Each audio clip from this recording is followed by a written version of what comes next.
国双冠32个豪强边路对决，并以昆山一坛顶级荣誉闪耀江南。2016年道达尔汤姆斯杯暨油国杯赛于5月15日至22日在昆山体育中心体育馆精彩呈现。8个比赛日里，羽球大战异彩纷呈。5月15日小组赛开拍，19日、20日分别是1/4决赛和半决赛，21日和22日分别是油杯与汤杯的最终角逐，精彩交锋，值得期待。汤姆斯杯赛是世界羽毛球男子团体赛的最高荣誉杯赛，创办于1948年，每2年一届。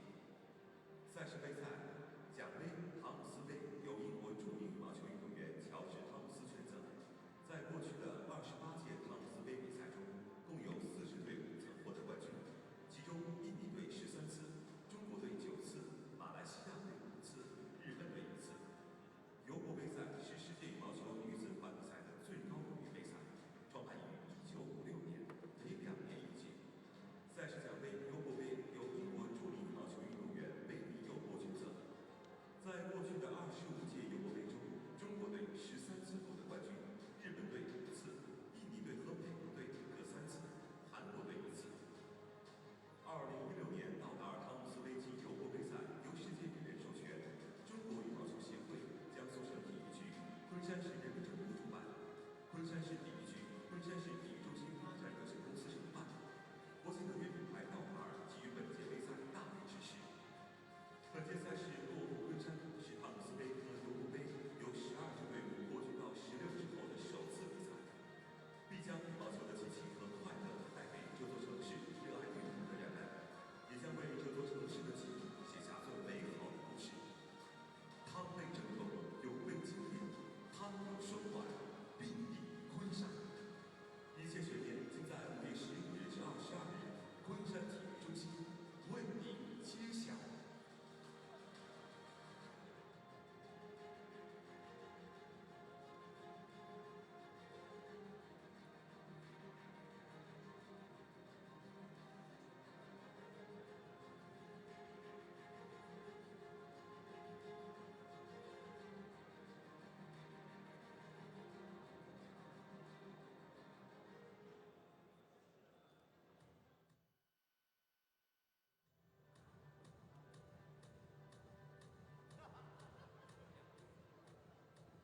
观众朋友们可以扫描屏幕上的二维码，或者通过搜索“赛事进行时”账号关注我们的微信平台。打开现场互动菜单栏，进入嗨现场，就可以发表图文信息上墙，刷大屏幕朋友圈。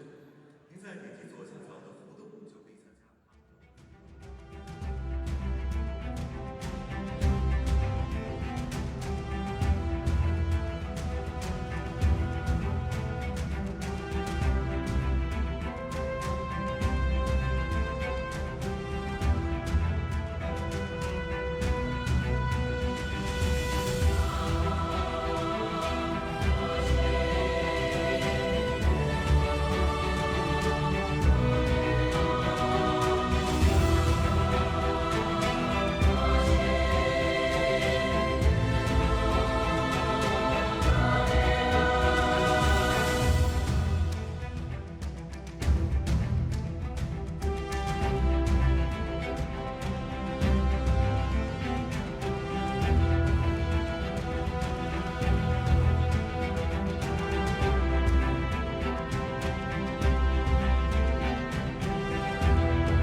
We're starting day 1, day 2, I should say, session 1, the Thomas Cup tie from Group D.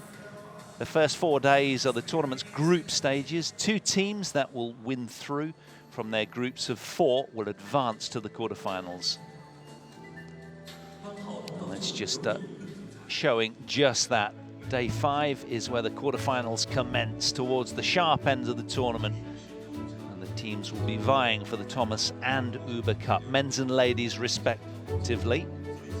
There's the 16 teams in each event, 4 groups of 4 teams, as you can see, and 2 teams qualify from each of those groups, A, B, C, and D. We'll be turning our attention next up to Group D. Denmark, the 2nd seeds, take on the might of South Africa, the 15th seed. So there's our schedule, our order of play for day 2.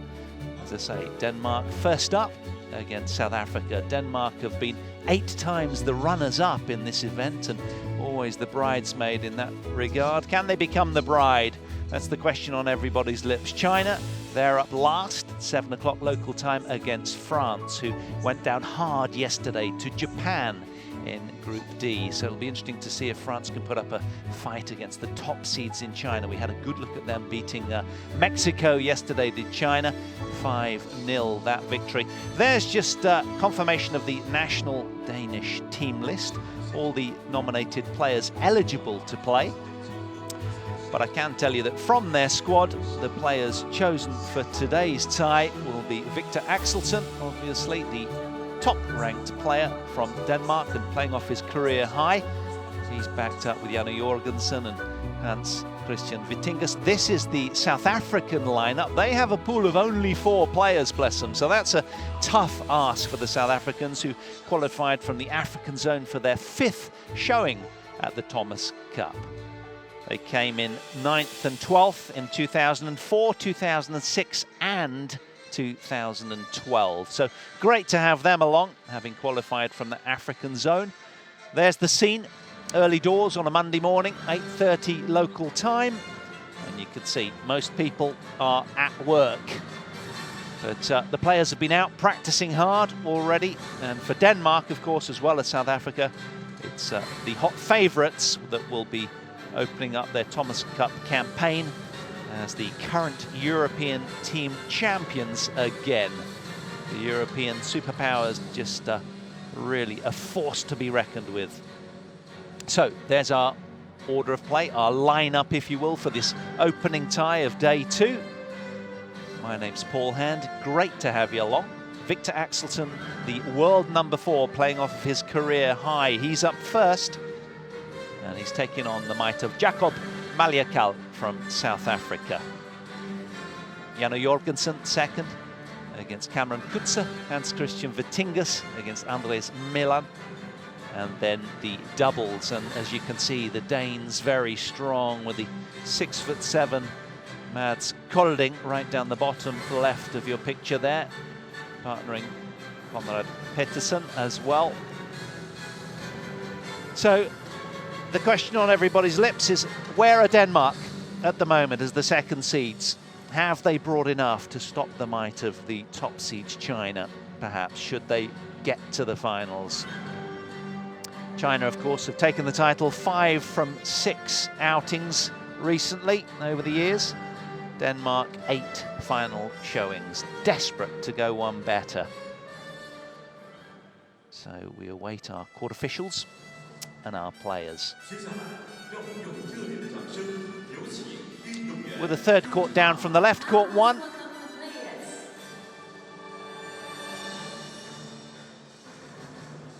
Here is the big man, 6'5" from Odense, birthplace of Hans-Kristian Andersen. He resides in Valby, Copenhagen.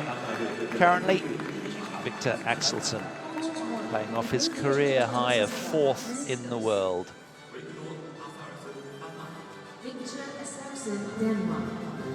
His opponent, Jacob Maliekal, 25 years old, world rank 78th. So not that much distance between them on the world ranking list. South Africa seeded 15th in this event. Shame for Maliekal, really after him, the next highest ranked player in singles is Cameron Kutza will be playing second. So, coin toss to get underway. I'm going to keep quiet. Let's listen to what they have to say.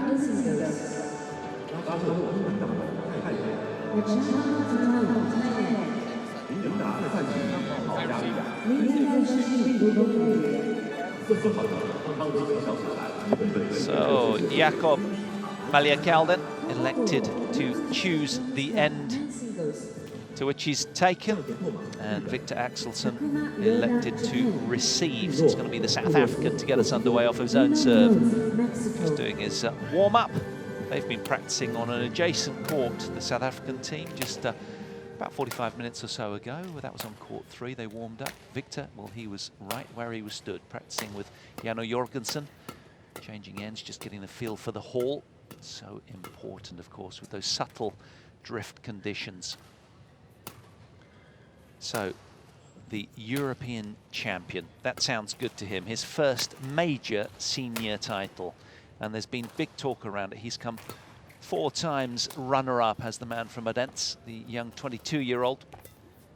He's used to pressure. He was the world junior champion in 2010, remember, in Guadalajara, Mexico. He won the title age 16. So he's lived with a lot of pressure for a long time, has Viktor.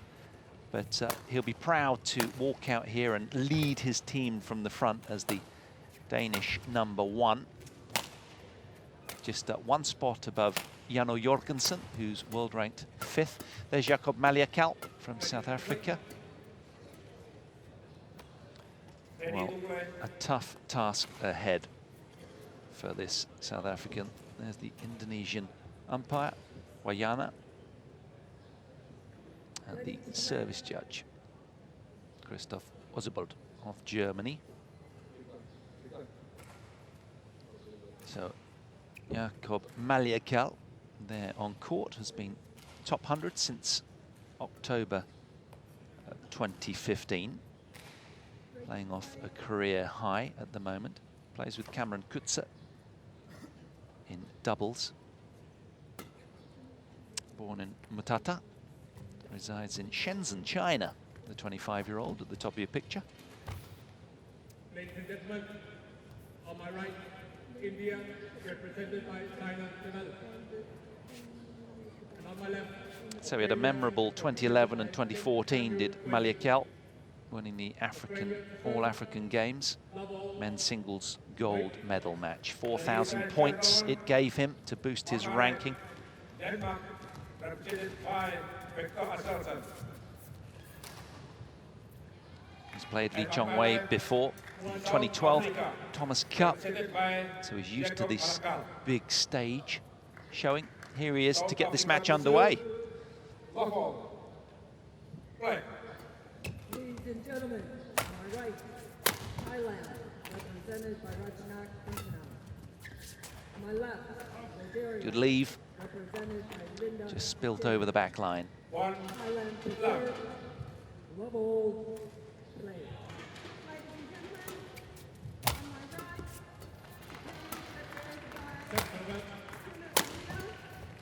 One. All. One love. Two. Love. Tense moments these, is just opening the campaign for your national side. Of course, you're not just playing for yourself, there's more at stake, which comes with the pressure. And you can see, not the best of judgments from Viktor from the off. Maliekal with a sparkling start here.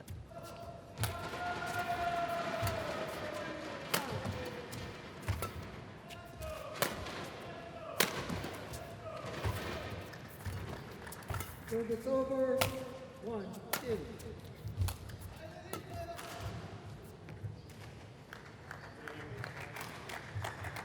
So Axelsen just peppering the backhand side of Maliekal. 3, 1.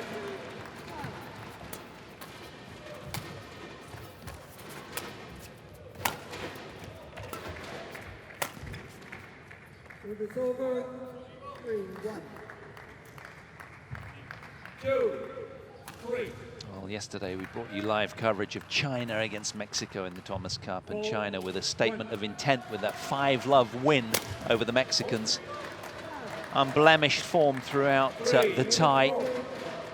1:30 local time that started, finished around 4-ish. Pretty quick affair. 5-1. Well, another poor judgment from Maliekal. That's two in quick succession that he's left. Thought was going over the back line, not so. To Axelsen in the ascendancy for the first time in this match. 2-5.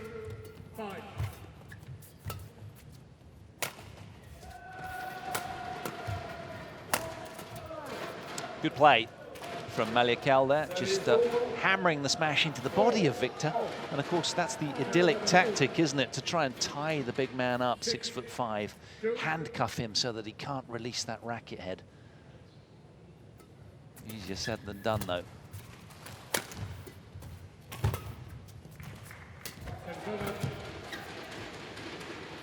Now that was a better leave.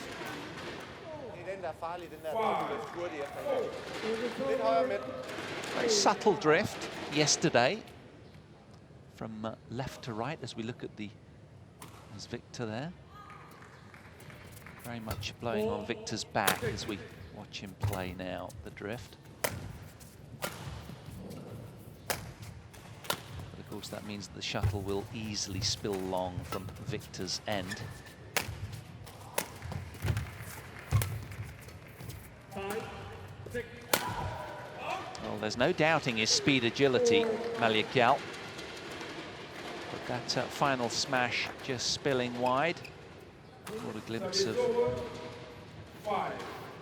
Matthias Bo there.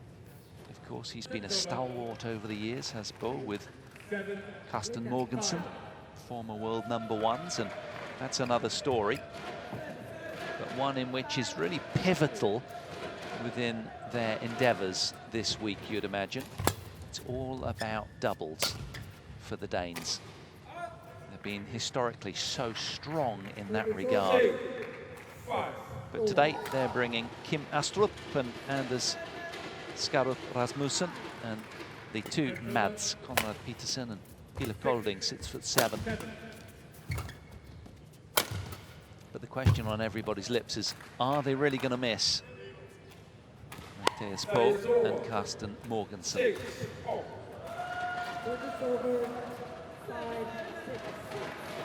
And of course, when it gets to the business end of the tournament, that's a very big telling factor, because the Chinese players, well, they've brought Li Junwei and Liu Yuchen. And what a force they were yesterday in doubles. Wow, bone-crushing power from the big tall man, Li. So deadlock here. And again, the shuttle spills long, and a wry shake of the head. Coaching team just trying to calm him and settle him down. Early doors still. Both players still just sort of probing and feeling their way against each other.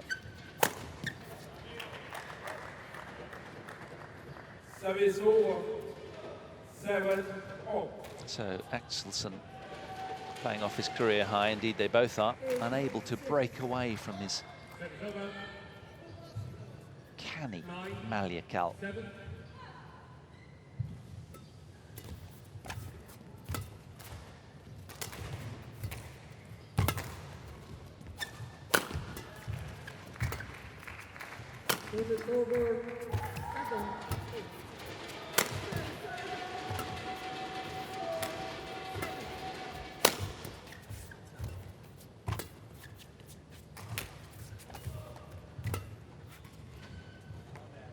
Good leave. Wasn't out by much. 8-7. We haven't had a challenge yet. May I go to the towel, umpire? He gestures. Yes, you can.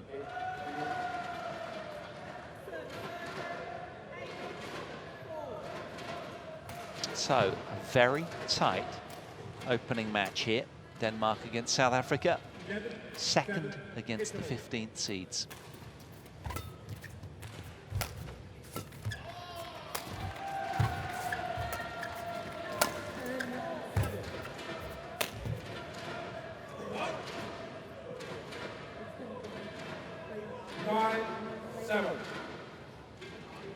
for Denmark.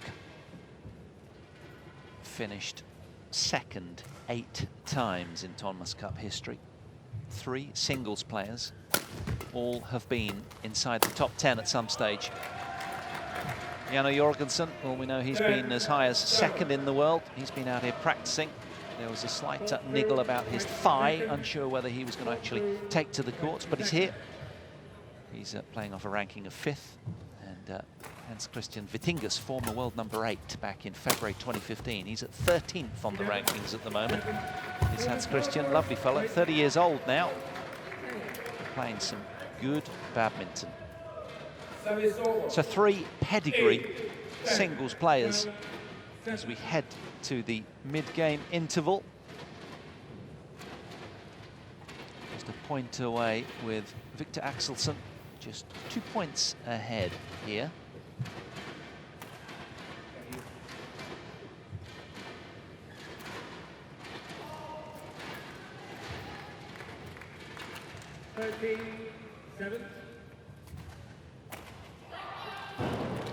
Wants to change the shuttle. He's done very well so far. It's been a strong start from this young player. 3 years senior to Viktor, 25 years old.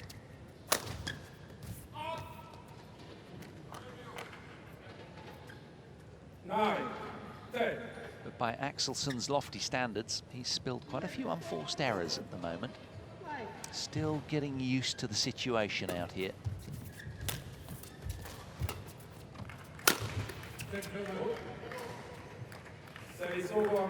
Power smash then takes him comfortably to the mid-game interval. He's got a 2-point advantage, and when he gets his big 6'5" frame behind that smash, it's not coming back.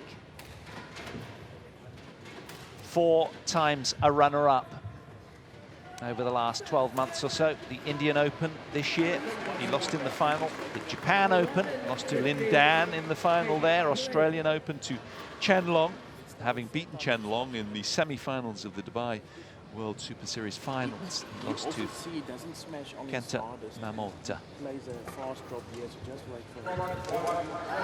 Watch on your body.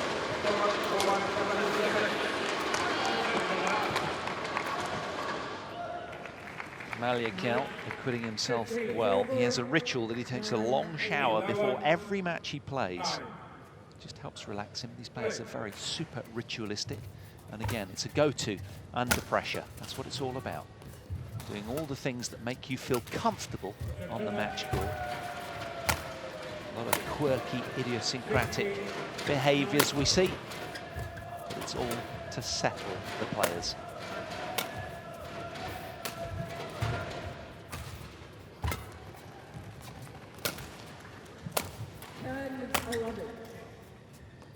Another good lead from Viktor. Extends his lead by 3 points now as Maliekal spilt over the back line.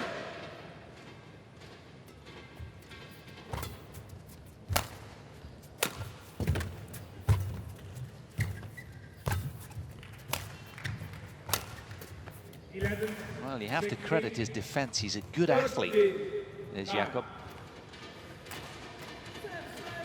He's played 8 tournaments in 2016, 4 first-round showings and 1 semi-final showing. 3 out of his last 4 tournaments were all quarterfinals as well. 17-11. And as I say, playing off his career-high ranking of 78th.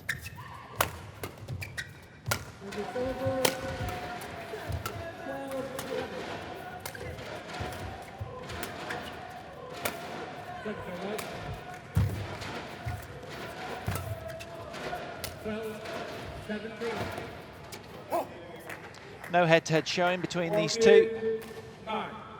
So nothing really to go on in that regard.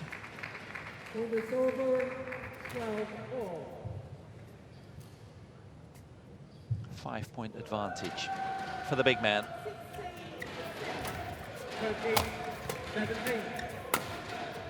Yeah, just starting to tidy up now. A lot fewer errors than the start, and starting to settle into conditions in the Kunshan Sports Centre. Wonderful venue. Seats about 6,000. Real buzzy atmosphere, particularly whenever China play. And of course, they're delighted to host this event, the Team China. 29th edition of the Thomas Cup, third hosting in China. 4 years ago in Wuhan, China won both the Thomas and the Uber Cup. 3-0 in both the score in those finals. This, a best of 3 game match, race to 2 games. And of course, each team is trying to race to 3 match wins within the tie to get the win, although we have to conclude each of the 5 matches lined up on the order of play, which is customary. Not so when we get to quarterfinals. It's a little unlucky there for Viktor. Dead net cord against him. But a sigh of relief from Maliekal. But he's still 6 points short here, with plenty of work to do. He's acquitting himself well.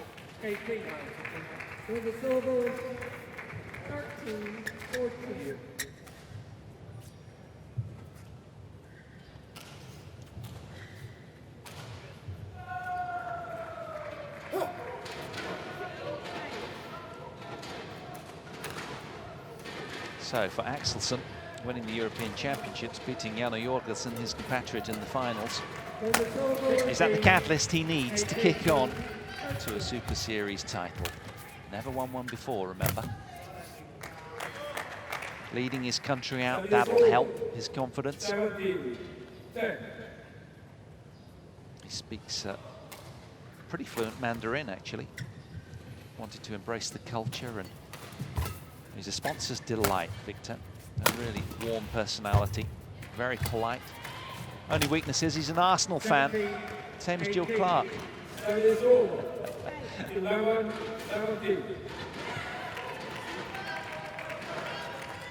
So it's been a closely contested opening game, as he almost has a late breakfast there, swallowing the shuttle almost.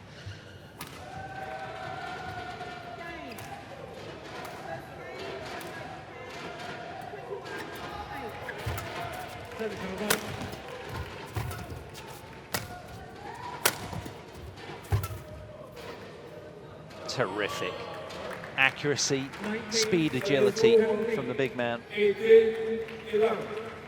It's quite a frame he's got, and you'd imagine that needs a lot of managing, a lot of stretching. He needs a very strong core, and to be able to hold these positions at end range does Viktor. These long limbs, you'd imagine. Just sort of picture him doing down dog in the hotel room, can't you? But it's a real treat anytime you get to watch a top 10 player ply their trade.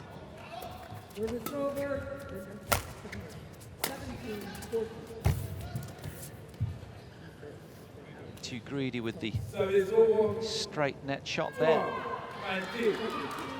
2 points away from the opening game then, Viktor Axelsen now.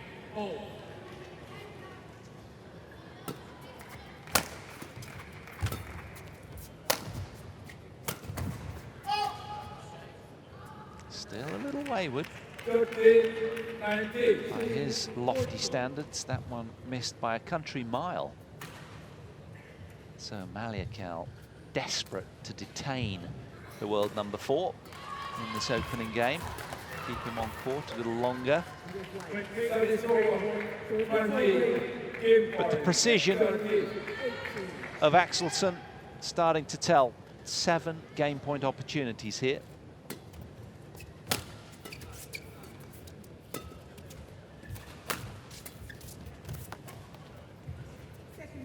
Service over. 14-20.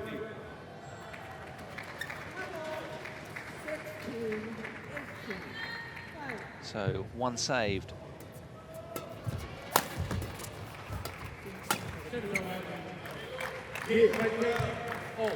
Opening game then, after 16 minutes played. 21-14 in favour of Viktor Axelsen.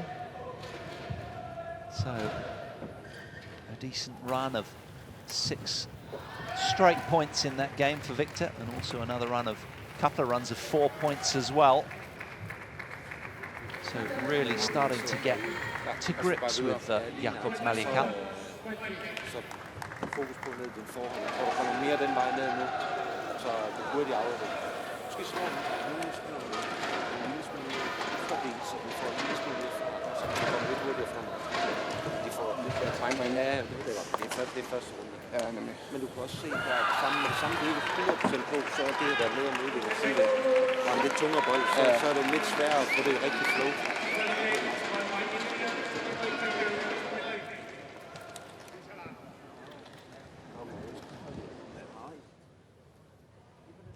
Gesturing there that, you know, ideally, you know, get those lifts and punch those clears with a little extra zing to. It's a tough task though to clear a man of 6'5". You've got a very narrow window, particularly with the drift behind you, which he will have for the next game. Because when Viktor is smashing well, it really is quite a force. Those long levers can absolutely batter the shuttle. We spoke of good core stability, important for all these athletes, of course. And the man that springs to mind from tennis, Rafael Nadal. And when you see Rafael Nadal in the flesh, it really is quite something. He's got huge glutes, or if you don't mind me saying, bum cheeks, frankly, really laden with muscle, fast twitch fiber, and stabilizes his core well. Does a lot of glute bridges, does Nadal. Second game, Axelsen winning the opener.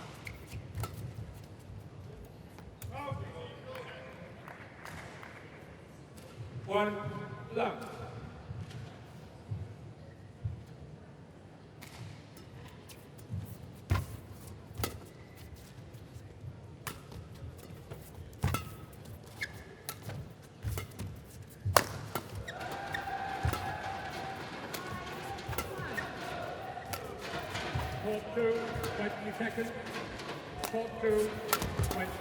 Yeah, hesitancy cost him. Twice kind of misjudging Viktor in that rally. That was the one that got him into trouble. And cleverly, Maliekal, aware of that court position and hesitancy, just closed the net down, quick to pounce on the kill.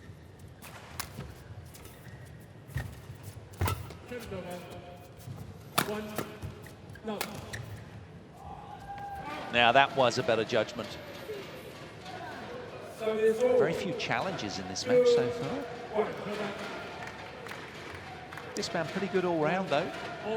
Got a nice touch at the net and good athlete.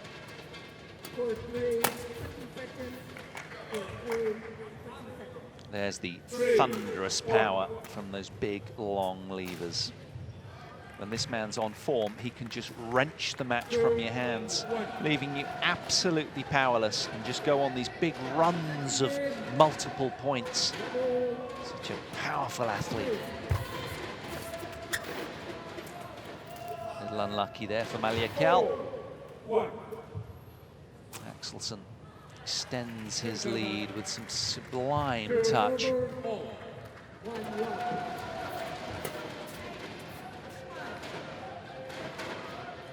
Well, that's the difference in ends.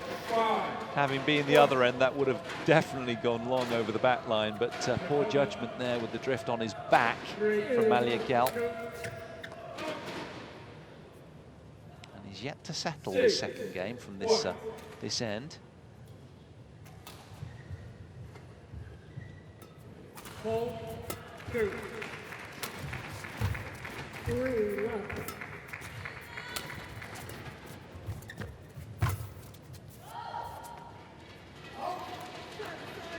Good leave.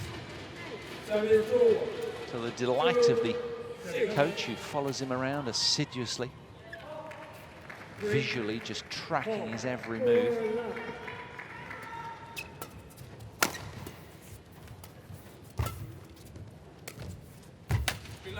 That's a wonderful reverse slice from Maliekal.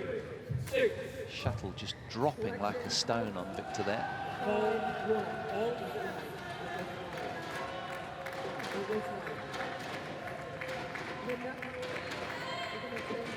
Well,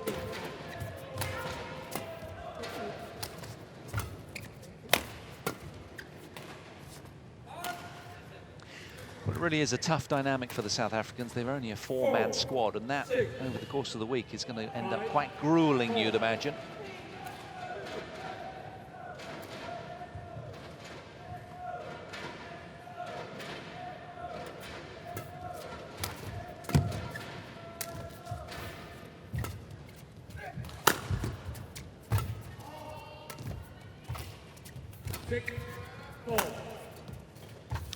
Shame. Credit to Maliekal. He's good in defence, and he's got a pretty powerful smash. But of course, everything that he does, Viktor Axelsen, understandably ranked 4th in the world, he just does pretty much everything just that little bit better. And of course, when you add up all of those increments, that compounds into quite a significant score difference. Lovely. Beautiful. To the delight of the Danish camp, that one. The reverse slice.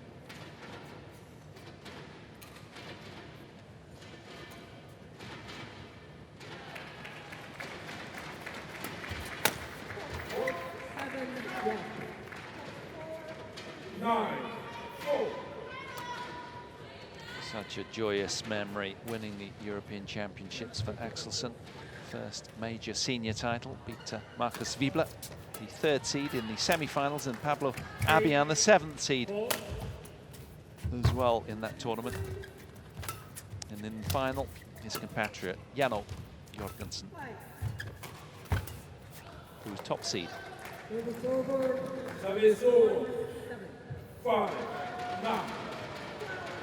So will the former world junior champion in 2010 go on to greater things?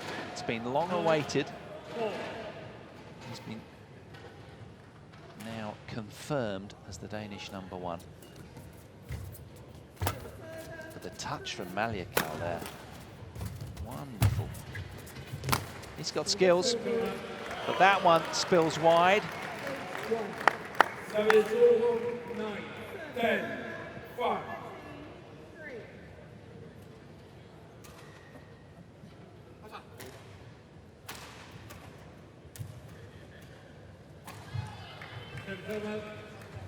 Okay. 10, 5. Umpire desperate that he gets on with things.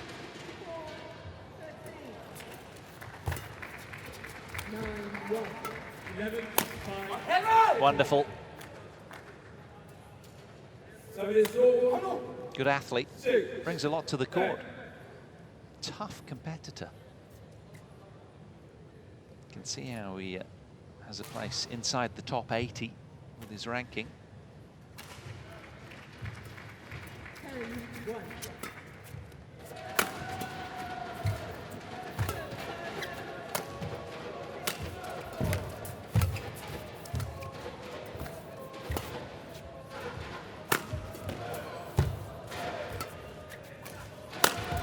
Oh, it's a terrific tight net shot that really got Maliekal to commit. And of course, as he was backing up, the thunderous pace here from the smash of Viktor. Look at this one here.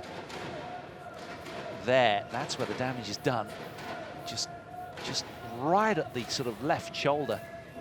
Nothing he could do. But if you try and push it fast, then he's too quick for it. And it's because he stole also, so you just don't let it's down. So don't try other stuff. You're playing well the way you do. Just keep it there. To the next. Keep going up and back. So smash, not to make the point, but to put the pressure shot at the net and going up.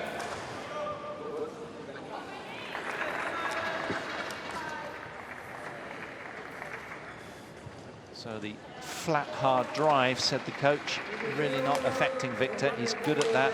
He responds well to that. It's a wonderful stage for all of these athletes to showcase their talents here under this media spotlight. Pressure on these two, really quite astonishing, as they're nation #1 players up first.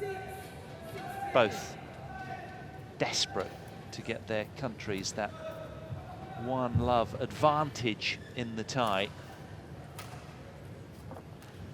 11-6. Unsurprisingly, it's Axelsen with the game and 5-point advantage in game 2. 11-6 up.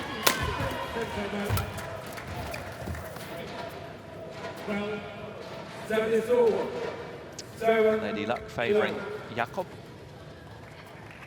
11-4.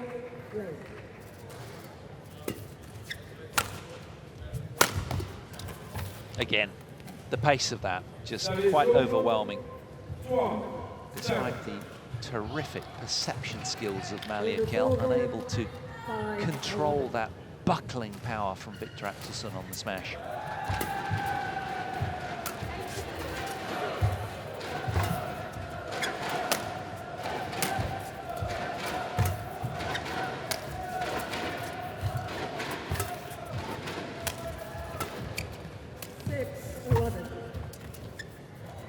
Brilliant rally, arguably his best of the match. 13-7.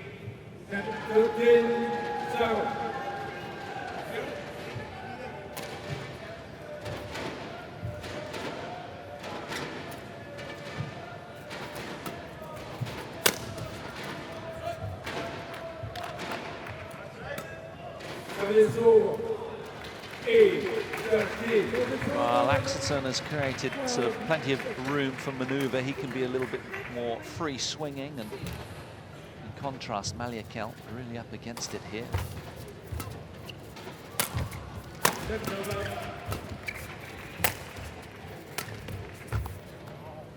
Pressure telling. Going for just that little bit too tight to the net, and it cost him.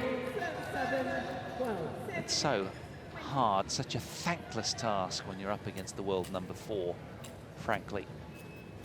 But, to be positive, Maliekal putting on a very good showing out here. Nods of approval for Viktor from his camp. The coach is courtside.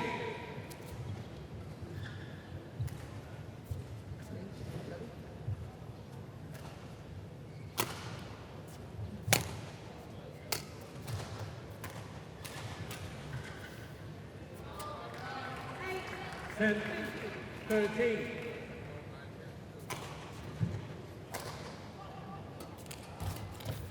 With the scoreboard, 8-13.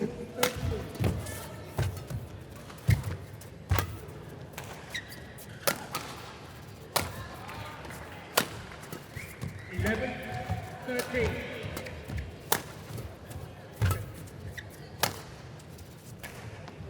Spilt long. Shame, because it was a well-engineered rally from Maliekal. 15-8. But Axelsen lives at a different level. He's used to this tempo and almost another gear up as well. 12-13.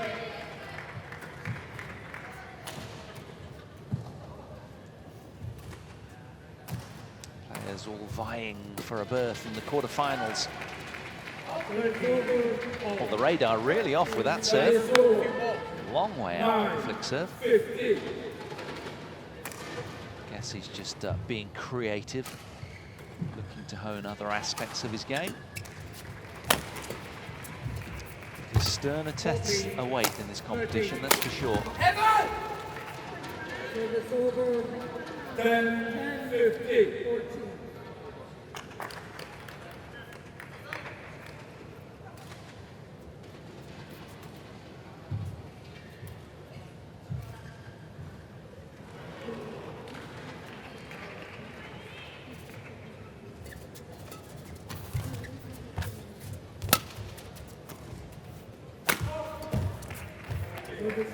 Too much pace, couldn't control the end range for Maliekal.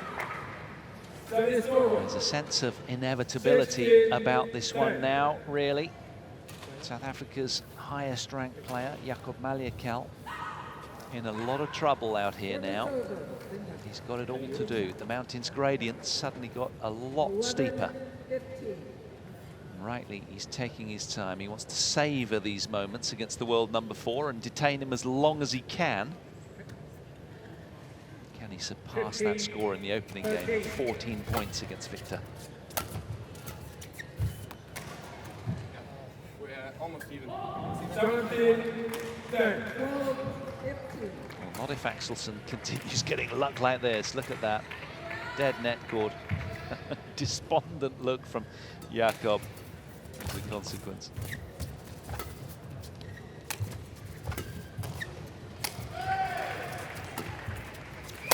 $16, 13.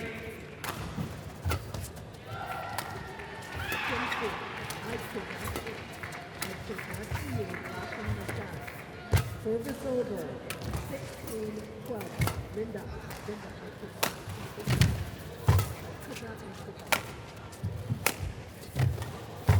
Linda.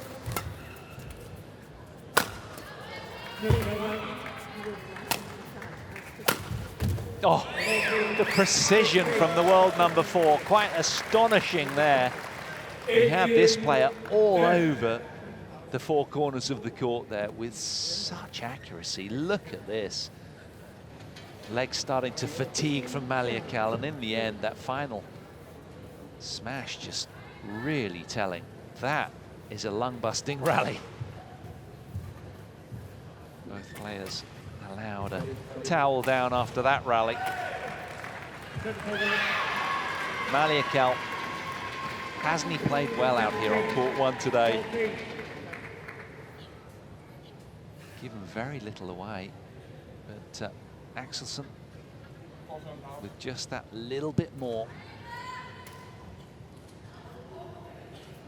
But it's a brighter future that Maliekal has, you'd imagine, and you'd also think that one of his goals, ranked 78th in the world, would be to probably break the top 50, something like that. That's a tough task, though. He's got to shave 28 off that ranking. 19-14.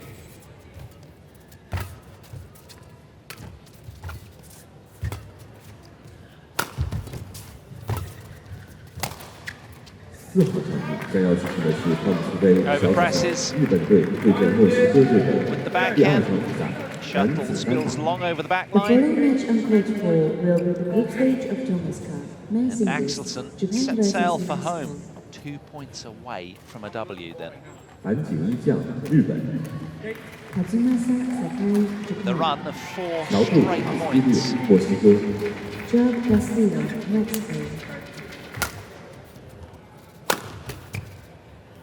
Good power on the smash. Match won by India. 22-20-11-19.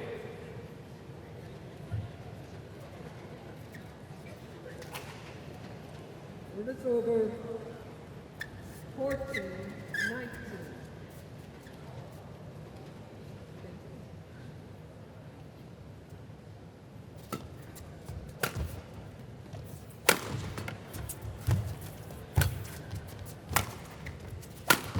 Oh, brilliant.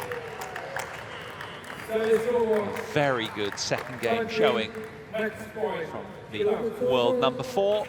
He's in the driving seat now. Indeed, he's a point away. He's got 9 match points. Second game won by Malan. 21-14. Finished with the reverse slice. 35 minutes was all it took him. And Viktor Axelsen gets the opening match then under his belt. He'll be delighted inside, I'm sure.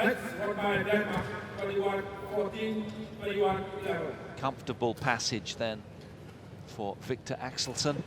6'5" Dane with a strong second game showing. A little bit of hesitancy in the first game, but Denmark go 1-0 up after just over half an hour played.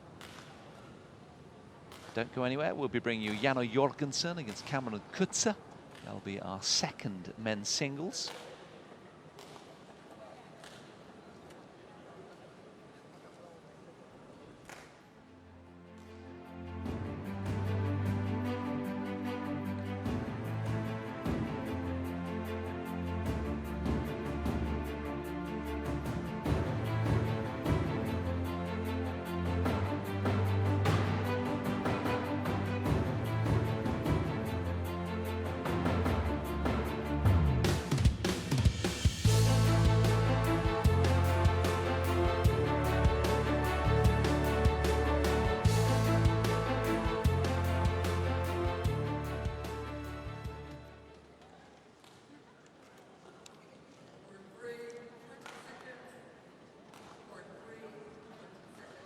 So there's where we're at then. The opening singles match concluded.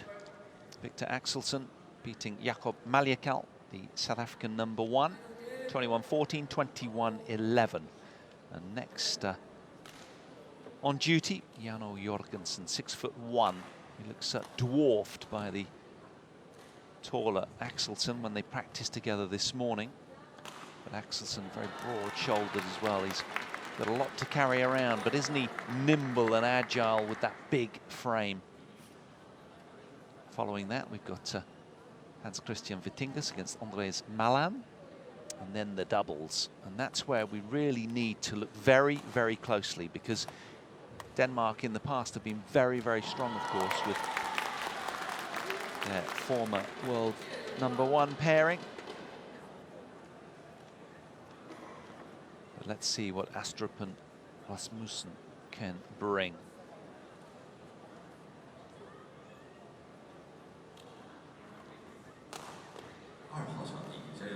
Mathias Bo has been listed in the side, along with Matthias Christiansen, but they're not playing today. 4 singles players, 6 men's doubles players for Denmark. That's what they've brought. 10 players in all, same as China. South Africa, well, as I said, only 4 players to choose from. That's rough. So next up, we'll have Andries, Cameron Kutza, I should say. He's ranked 567th in the world. In contrast, Maliekal was 78th, so a big void there in the ranking of the South African #2. But he's only 20 years old, so he's got time on his side, and I'm sure that ranking will elevate. He's been as high, incidentally, as 391 in the world of August 2015. It's going to be interesting to see what the South African #2 can do up against the might of the former world #2, Jano Jorgensen.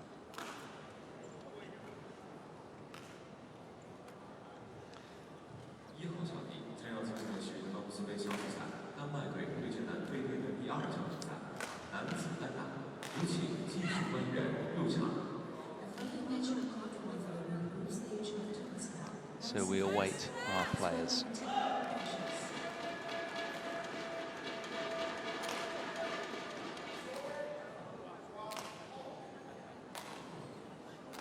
And of course, it was Mathias Bo playing with Carsten Morgensen all those years ago. 3 years ago, in May 2013, reached their career high of 1 in the world. They're currently ranked 8th, but sadly, Carsten Morgensen had that brain aneurysm in the European Championships in Kazan, where he collapsed. Huge blow, as when you think about the Danish assault here. But let's get a perspective, health first. But what's great is I can report to you that having spoken with my colleagues from Denmark, that he's made a terrific recovery. He's practicing again, and hopefully he'll be ready for the Olympics. So our next 2 players grace the courts with the court officials. Jano Jorgensen, what a lovely, warm character he is.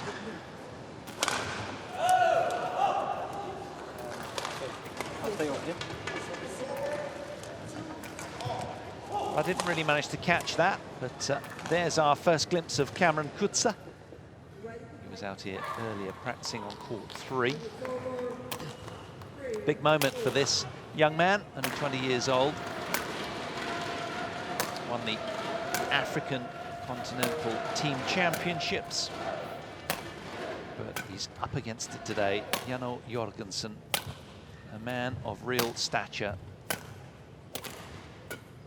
As I say, formerly ranked #2 in the world, and that was just a matter of months ago, in January of this year. Born in Aalborg and resides in Copenhagen, does Jano. Played 6 tournaments this year. Runner-up in the European Championships, we've mentioned that already, to his compatriot, Viktor Axelsen. A couple of semi-final showings in the German Open. The 28-year-old lost in the semi-finals this year as defending champion, the tournament in which he won last year. And also made semi-finals of the Malaysian Open this year as well. Quarter-final showing at the All England Open, around a 16 in the Indian Open as well. That's how he's got on this year. For Cameron Kutza, Well, it's a completely different look to his results, understandably. Round of 16 at the Rosehill International Series. Plays mainly in Africa. The Botswana International. Man from East London. Currently ranked 568th in the world. He's been as high as the top 400. He's also played in Ugandan International, Zambian International, Mauritius International, but it's all international series for this man. But of course, should he do well in one of those tournaments, that ranking will rise significantly. But he's not used to this kind of exposure, and you can understand it might be quite a nervous start for the man in purple and blue.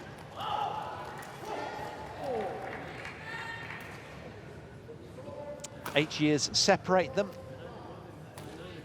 There's the South African coach on looking. But whatever happens, he will drink in this experience, will Cameron Kutza, who plays doubles, incidentally, with Jakob Maliekal.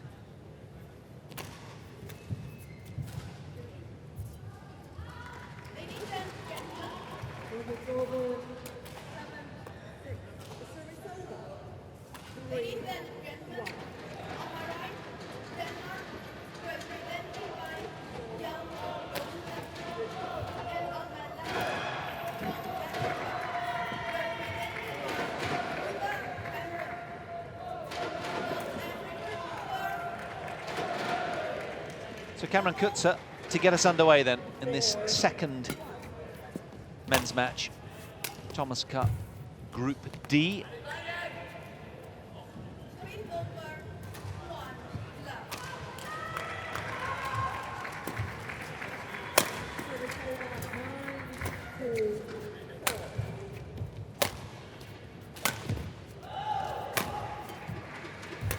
Incidentally, the other Thomas Cup Group D match is at 1:30 local time on court 3. Chinese Taipei, the 8th seeds, taking on the New Zealanders, the 16th seeds in this event.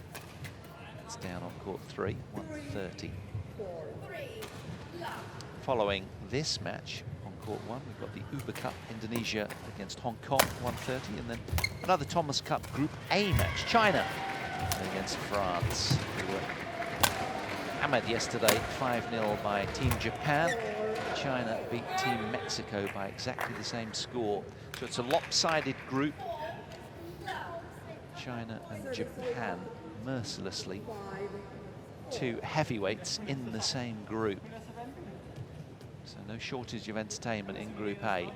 That head-to-head will be on Wednesday, China against Japan. But for the time being, let's focus our attention on this one. South Africa taking on Denmark. Match 2. Denmark with the win already in match 1. Strong start, as anticipated by the world number 5, Jorgensen.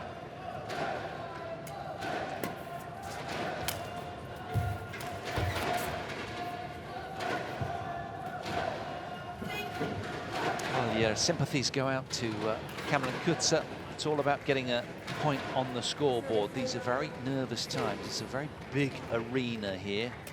It's nerve-wracking when you've not got any points going your way.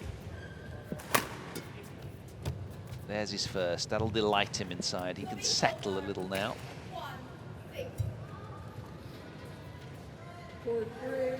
Can he build on that?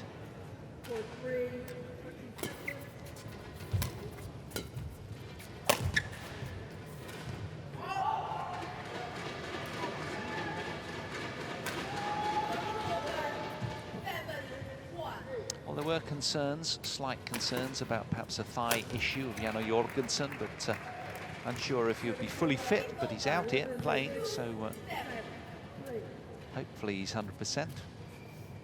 But it was said that he's unable to train as hard as he'd like. He's got pretty much a sort of workhorse style. He really does like to put in the hard yards, and he's never really shunned any of the hard work. It's a bit like Hans-Kristian Vittinghus, who's up next.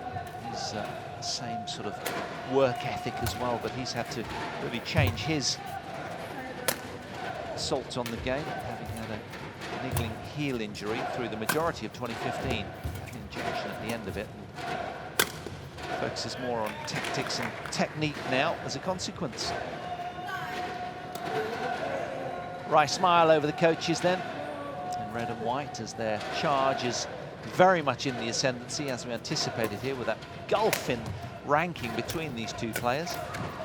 Now the body drive right onto the chest of Cameron Kutza.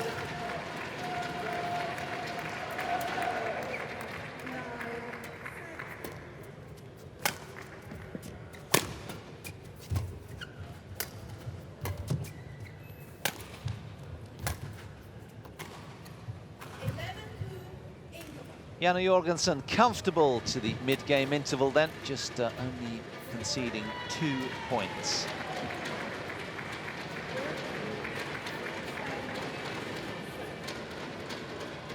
Four minutes played.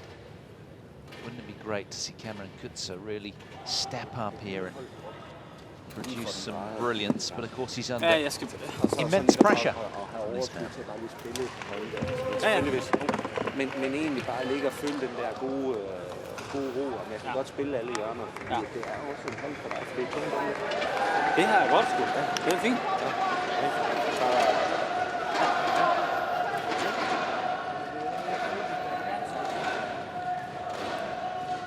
So a world-weary look to Janne Jorgensen then, as if to say, well, I've heard it all before, coach. I know what I'm doing out here, and I'm in the driving seat. Give me a break.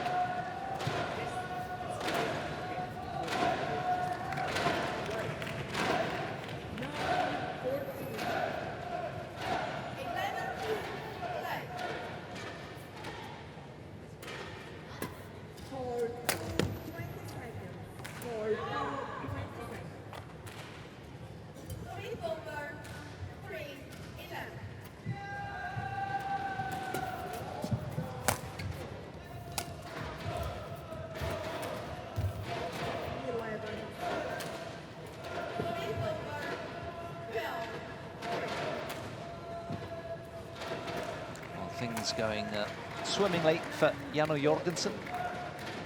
An emphatic lead already.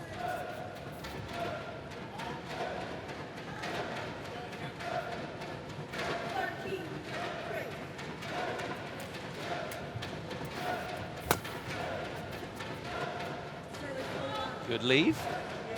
Cameron Kutza.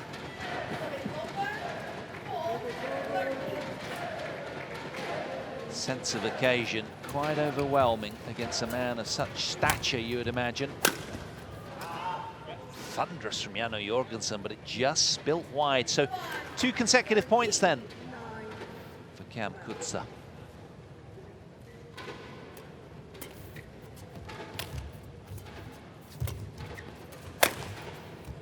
Again, as we saw earlier in the game, that smash aimed right at the chest, hit thunderously.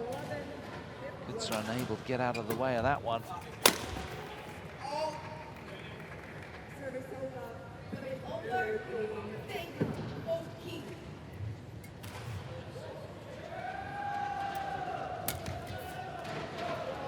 So deceptive from Janne Jorgensen.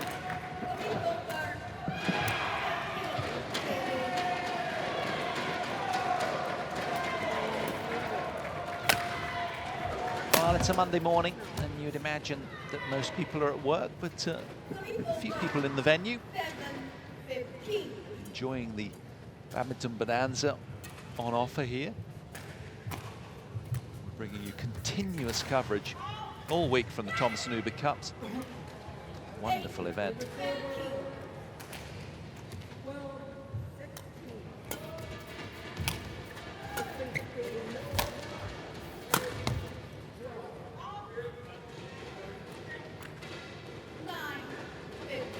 So just 6 points separate them, and Kutza doing very, very well after this mid-game interval. That's 7 points. Oh, look at the deception there from Janne Jorgensen.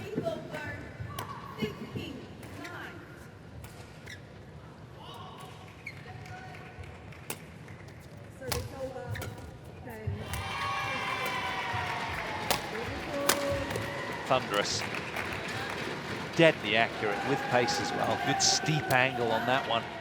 Climbed right up to that contact point, did Jorgensen. Opting for the flick serve, and what a backup as well. Lovely set play from Jano. Watch this. Great slice.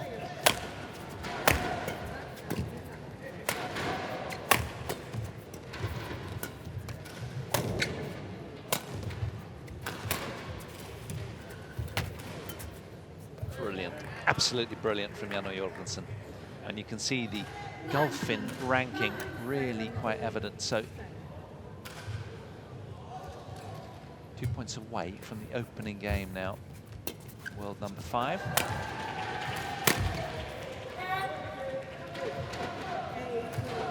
As he rattles through the gears, he's got 11 game point opportunities.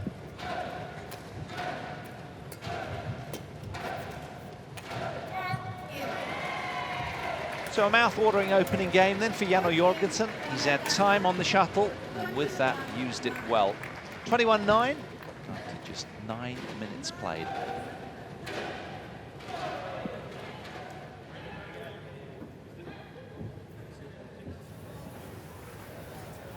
It's a big moment then for Cameron Kutza, only 20 years old, 568th ranked in the world. So keep it high, try and move a bit quicker, especially to the net. Try that. Because there's no, he doesn't put pressure on you, he just keeps it in and you are making the mistakes. Okay. No silly mistakes. Don't try and take him on at the net. If he chips, flip it. Okay, go back again. To the net, back again. Because they're waiting as well. Yeah. So don't, the word is gamble, don't gamble. Keep it to the back, keep it in, and like I said, smash. Not to win the point, but to put the pressure shot in and then higher. And Not even following it because he's pushing back all the time. So it's okay. That's good, let's go. There we are, coach suggesting don't take him on with these net exchanges because, well, basically he's more accurate and balanced and precise, isn't he? But just lift and rebuild the point and try and then capitalize from there.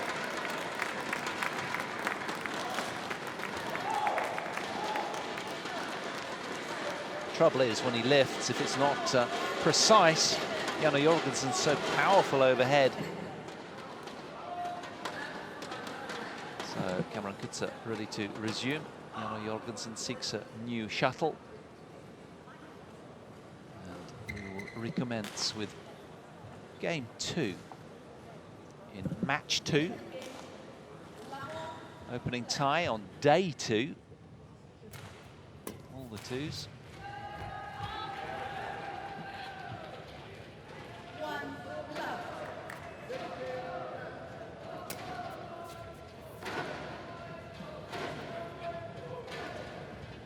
Good flick serve from Jano Jorgensen. He's showing us his whole array of different shots.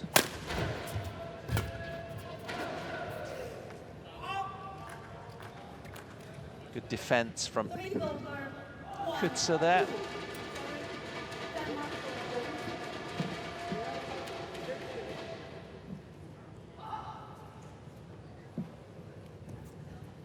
Pull your socks up, boy.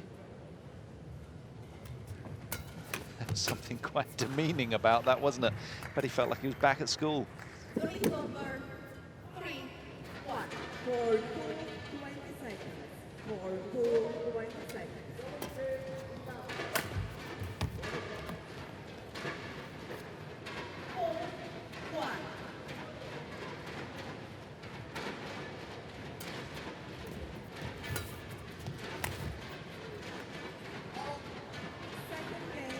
Well, as brutal as this sometimes looks, Cameron Kutza, it's an education. He'll take a lot from this, and it's often a stern test that makes you stronger. It's this kind of experience that'll just encourage him, and rather than discourage, you'd imagine. Just got to get those facets of his game that little bit more accurate. And Jano Jorgensen is a sublime athlete as well. So quick. Yeah, the short lift got what it deserved, and a wry smile to his camp. He's trying to be as respectful as he can out here. 泰国队对阵保加利亚队的第2场比赛，女子单打。 The following match on court 3 will be the group stage of World Cup women's singles, Thailand versus Bulgaria. 布桑兰、恩布鲁旁，泰国。 Busana Umbarupa, Thailand. Just having to make adjustments as requested by the umpire. Maliekal, Bulgaria. But he really has done a good job of taking charge out here.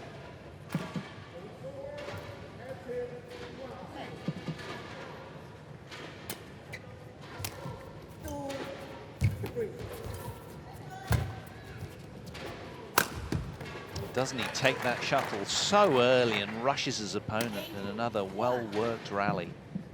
Great racket head control from Janne Jorgensen. Seen a rich array of different serves, but that's a wonderful reflexive backhand block. Kutza read that very, very well.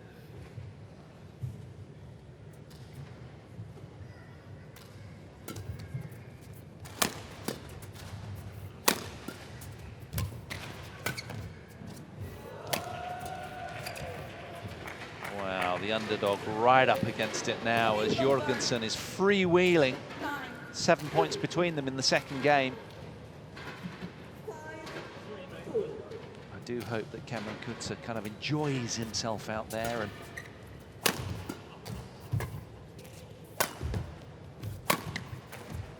brilliant, well played. Delight of the South African coach. 9. 6, 2.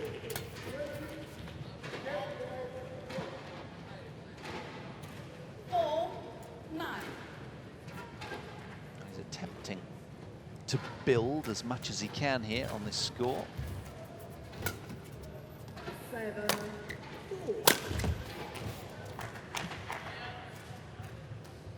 Service over. 10, 4. But for Janne Jorgensen, you'd imagine he's got a guard against complacency at this stage. It's all about keeping concentration. As we head to the mid-game interval, there's 7 points between them. Janne Jorgensen 11-4 up, showing us quite a number of flick serves. Just getting all facets of his game ready for the sterner test that will await.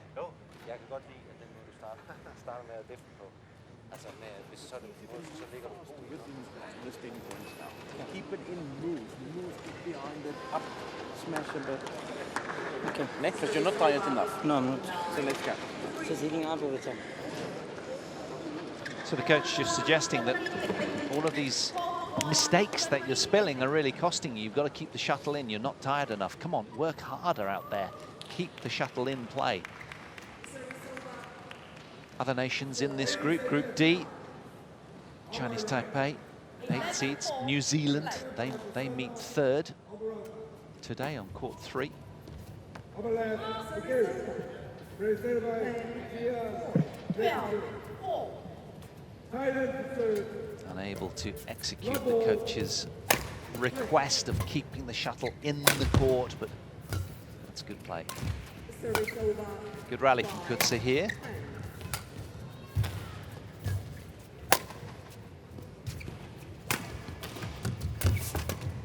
Well played. An excellent rally and some sympathetic applause for the underdog. That was well worked and to the delight of the coach, in contrast to the point prior, where he just spilled quite over the back line. Brilliant return touch. But again, normal service resumes and Jorgensen in the driving seat. Good play. Very, very good. The way that he's peppering the backhand side of Janne Jorgensen. 13.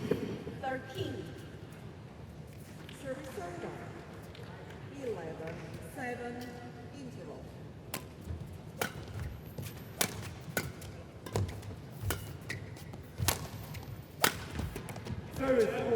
so deceptive, isn't he, the Dane? You don't quite know what he's going to do until the very last minute.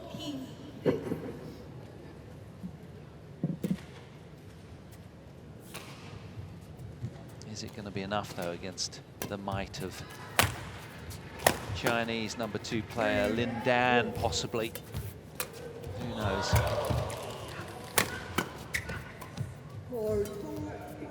Oh, remarkable. Tight net shot off the backhand from Jano Jorgensen here. What defense. That was brilliant. Superb.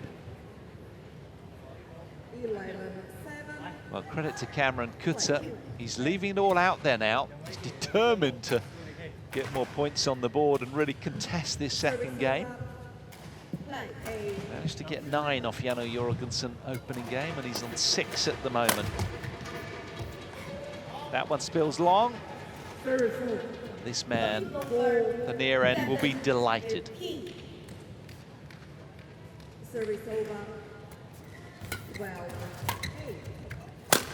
Oh, thunderous.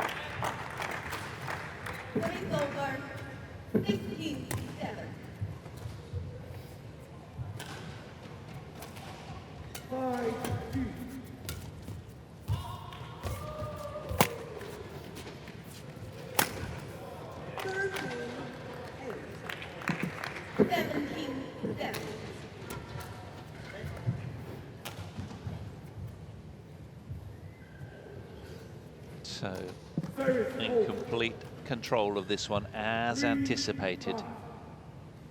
Just racing through the gears, Jano. Wonderful. Just so accurate. Credit to his fitness level, really, being able to get his body behind the shuttle so well, and such great control.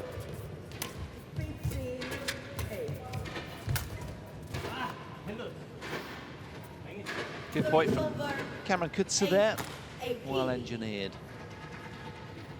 On the level that he's used to playing, a lot of these shots wouldn't be coming back. But against Jano Jorgensen, they are a lot. And the early return just spilling wide gives hope to Kutza, who has mirrored the score in his opening game. Can he build and get a few more points out here?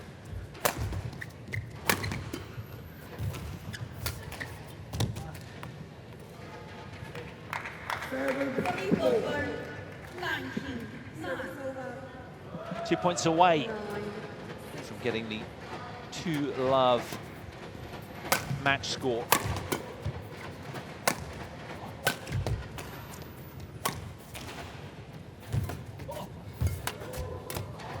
Oh, did he make that?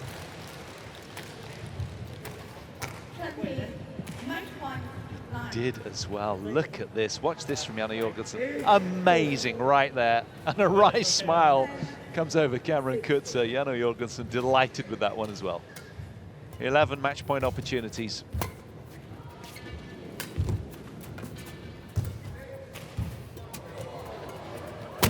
Oh, wow, what a finish. A terrific free swinging display from the world number 5. In the driving seat, as anticipated throughout, and he wraps it up. 21-9, 21-9, just 22 minutes played. A very assured performance, tight tumbling net shot there. What a way to finish. So the Danes very much in the driving seat as anticipated. There's just confirmation of the scoreline. A pair of 9s for Cameron Kutza, but a good effort from the man ranked 568th in the world.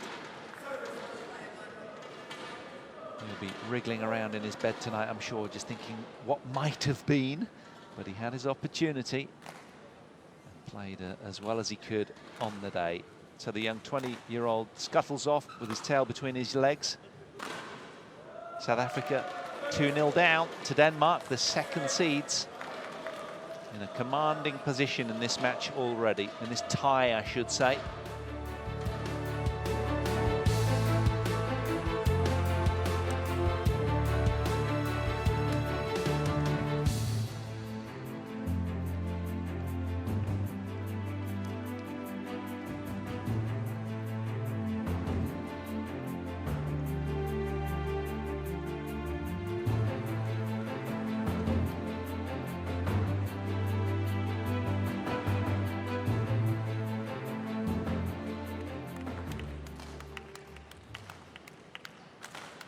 Well, there we are then, as you can see on the order of play. Viktor Axelsen with the convincing win over Maliekal, who put up a spirited resistance, but not good enough in the end. Axelsen through, as did Jorgensen in straight games. Next up will be Hans-Kristian Vittinghus of Denmark, the 30-year-old who's former world number 8, currently ranked 13th in the world.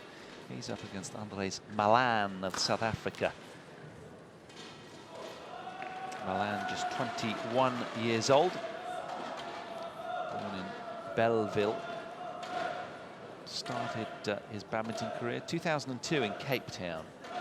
So can he resist more than his compatriots, the might of the second seeds, who have been 8 times runners-up in these finals over the years, have Denmark? But it's going to be a very, very tough ask, because Andries Malan, well, he's ranked just inside 400, 369th in the world he has been, but he's currently unranked in singles. So that is a very tough ask against a man who has been inside the top 10. So we await our players.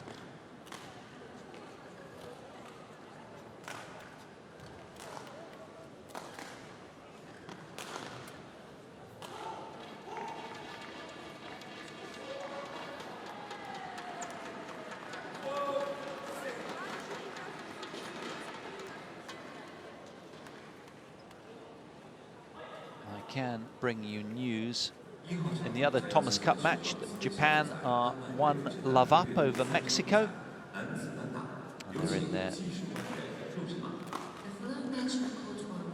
second singles right now.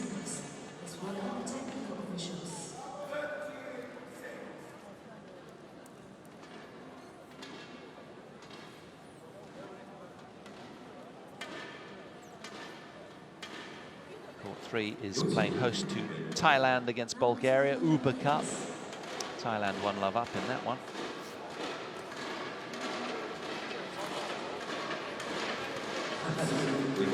And here is Hans-Kristian Vittinghus and his opponent today, Andries Malan. The team number 3s go toe-to-toe, locking horns out here. I would imagine the very first time.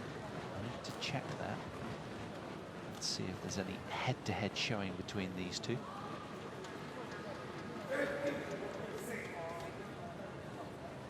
I'll get back to you on that one, but let's hear the coin toss.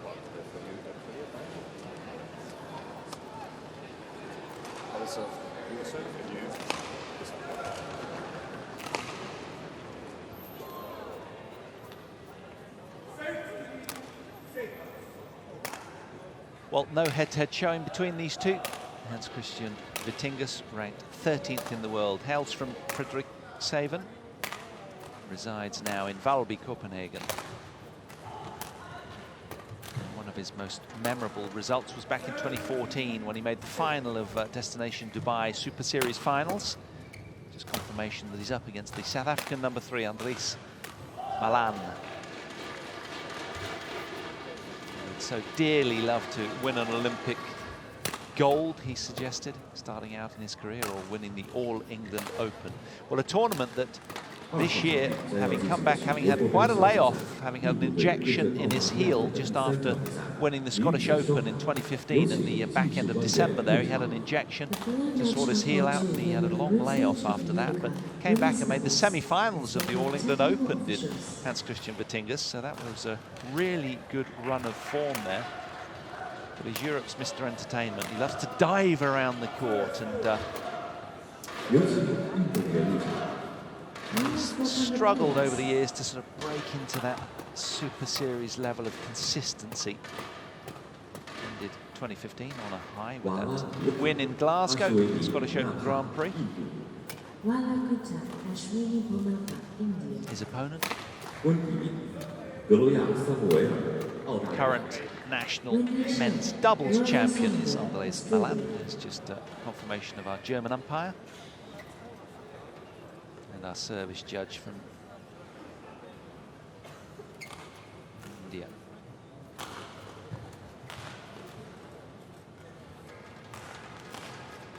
Andries Malan speaks of the fact that he's desperate to make badminton bigger and more popular in South Africa. Sees the bigger picture by the scene of things. He's only 21 years old, this young man. But he's up to 51 in the world in doubles, been as high as 369 in the world in singles. Currently ranked around 950 or so.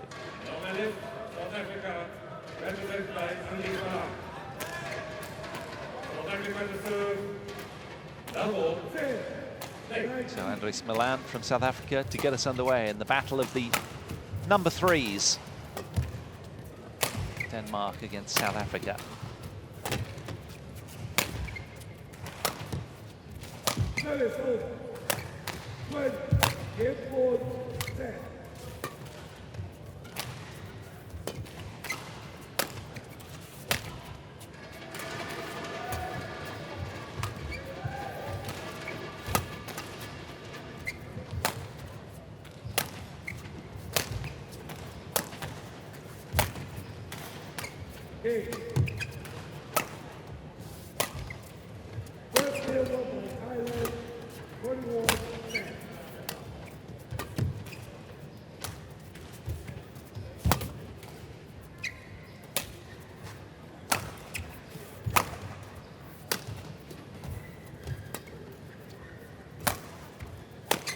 Oh, a long, grueling opening rally. Both men chuckling after that one because that felt like a sort of mini battle in itself. Terrific, good-spirited contest from the off. They need to change the shuttle already. Wow, I'd love to know how long that rally was, but it was a real statement of intent from both. Very good work from both players. Vittinghus having the last laugh.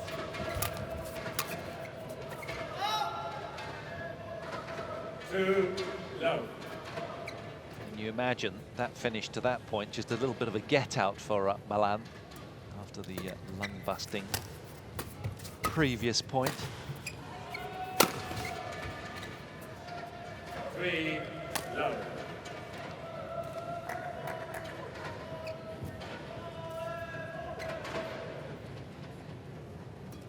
It was February of last year when this man reached his career high of 8th in the world. So not that long ago, really, 13 months or so. So it's over. 1-3. Played 5 tournaments in 2016, semi-final of the All England Open, we mentioned that. A couple of quarterfinals as well for Hans-Kristian. European Championships and the India Open as well. 4-1. Best result in 2015 for Vittinghus was running up in the US Open. But then that was surpassed with the Scottish Open Grand Prix win, beating Ajif Usef in the final. 5-1. Quarter-finalist at the German Open as well, Vittinghus, having lost in the final of 2014 there. 6-1.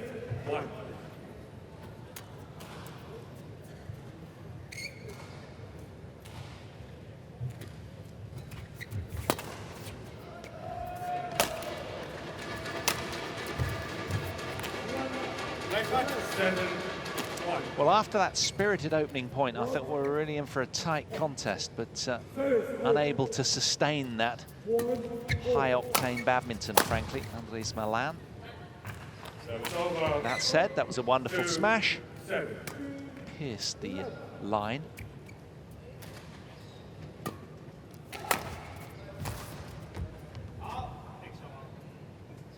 Three, 7.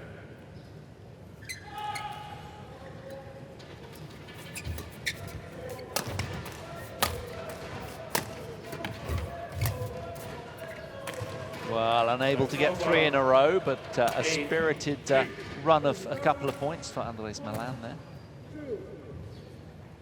Good flat, hard drive, disorientating the South African.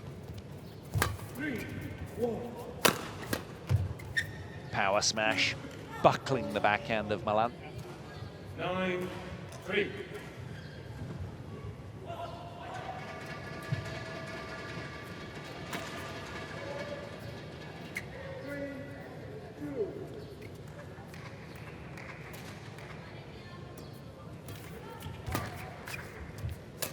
Service 2-3. 10-3. Well, that you feel again was a little bit of an out early. Perhaps he's fatiguing already after that really prolonged opening rally of the match. 4-10.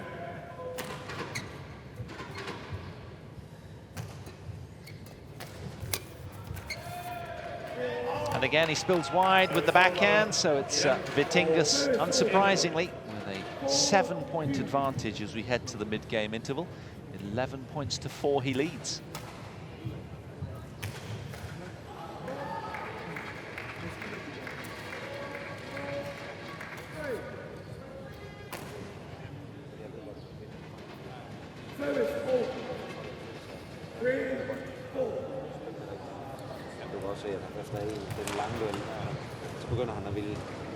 Og det er også fint nok, at han får lov til at den der slå nogle plads. Ja, for følelsen af at stå det. A strong physical specimen is Hans-Kristian Vittinghus, a very good athlete. Good variation as well.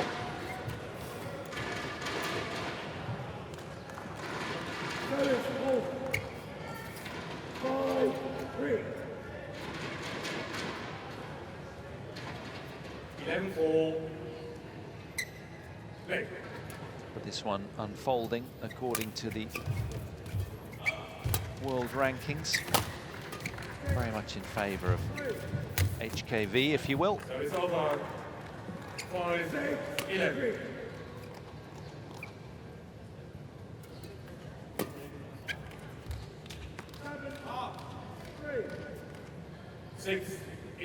Big year this for all the players, of course, with Rio looming in August. So it's over. 12-6. If they have a good showing here, that'll help towards their seeding in that very event.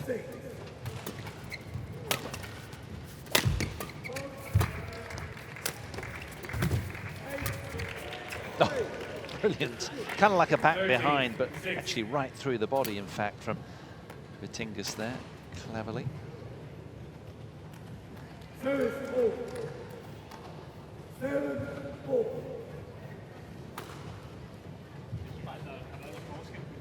He's having fun out there, that's the main thing. That's what sport's all about. Sometimes we lose touch with that. To attract children to our great sport, it's got to be seen that these players are having fun. Yeah, short lift, got what it deserved. Vittinghus very much in control of this.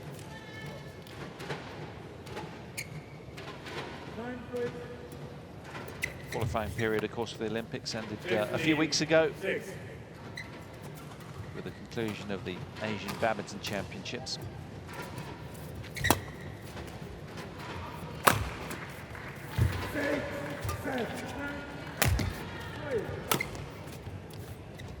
Great use of all 4 corners of the court from Vittinghus. Immaculate control and physical dexterity.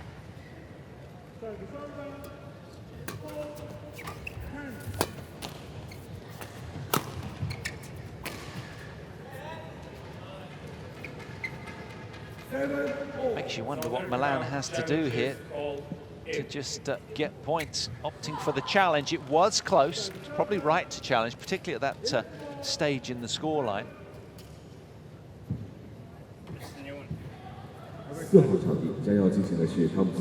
Just buying a little time, if nothing else, as the decision is made upstairs. We'll see on the big screen what the result of this one is.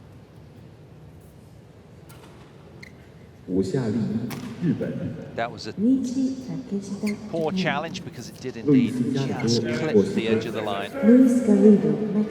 Worth trying. 17-6, South Africa, 1 challenge remaining.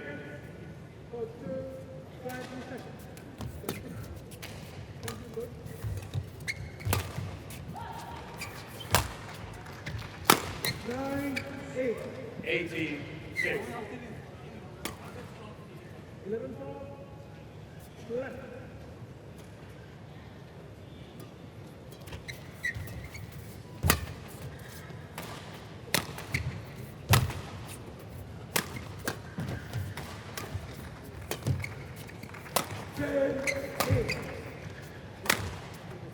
Brilliant.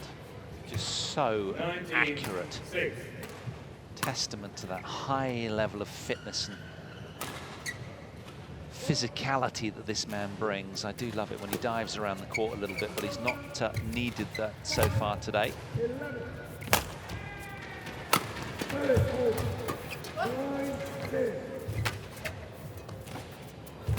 Oh, brilliant from Andries Malan there. That's delightful.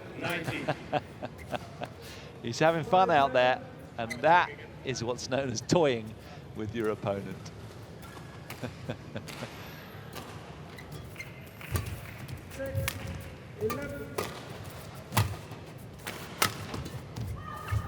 So it's over. 20. Normal service resumes. 13 game point opportunities for Hans-Kristian. To just 6. Like 10 minutes played, I'd say. Game. First game won by Denmark, 21-7. 21 points to 7 then for Hans-Kristian. He's in control of this already. Commanding position.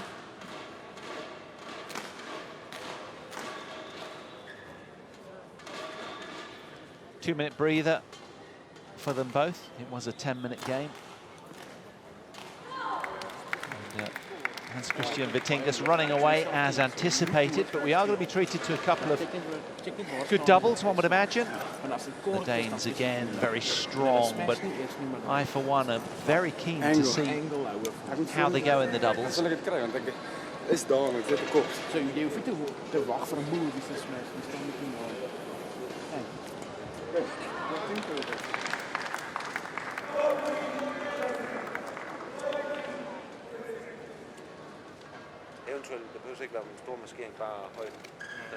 So a relatively young side then, the South Africans, which always bodes well.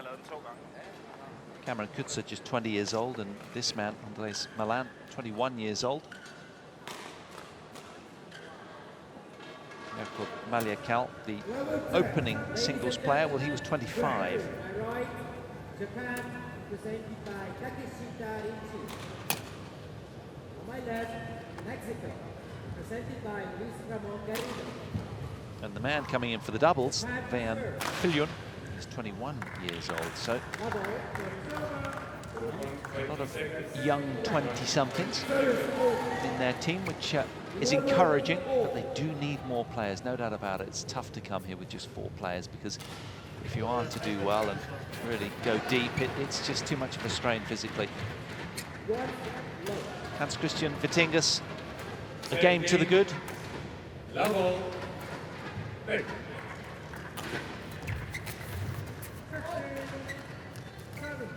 One low.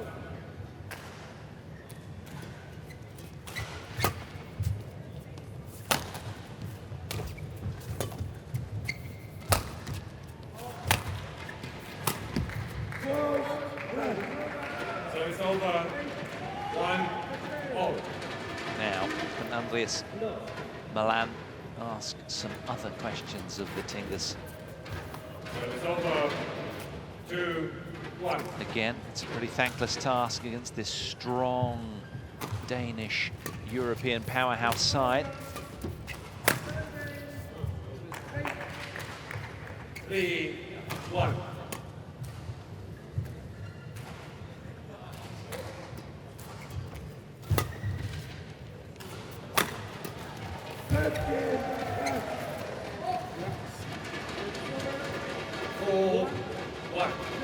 It's been the strongest showing so far, that opening game from Hans-Kristian, with the only conceding 7 points. The other Danes, nobody has played that mercilessly so far.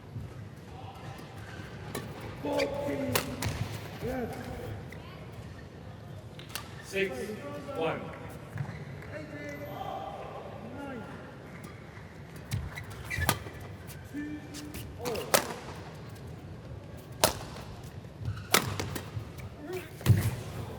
Wow, well, you thought that was a pretty heavy smash from Malan, but Vittinghus got it back with ease, played a wonderful forehand cross block here. Look at that.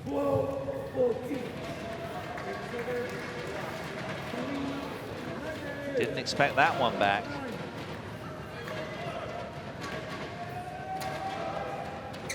It's almost like they're throwing the kitchen sink at Denmark in anticipation that that'll be enough, but far from it. Quite the contrast. Testament to the fact that the European champions live at a much higher level of tempo.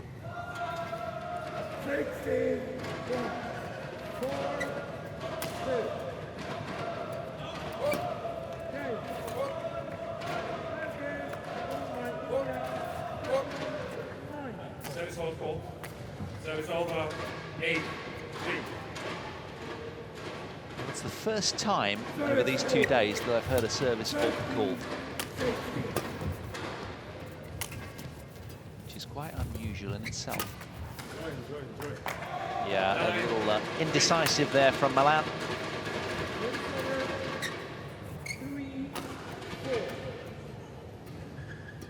Brain must be like a washing machine right now, just spinning round with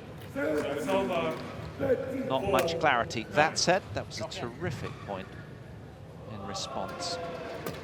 Very accurate smash down the line.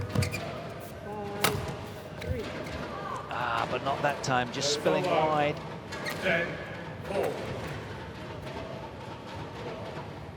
Makes you wonder what he has to do, really, to play against Vittinghus, who has all the answers at the moment. So it's over. 5-10. Well, the match is certainly on his racket. 6-3. So it's over. 11-5. Interval.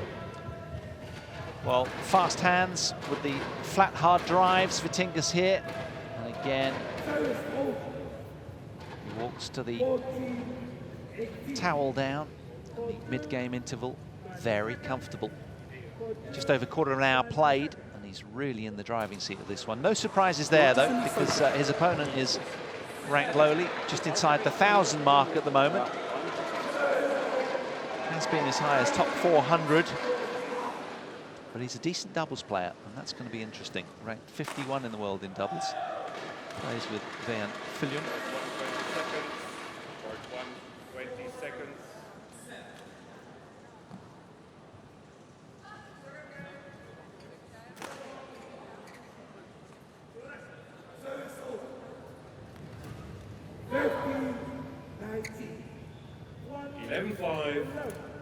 Play.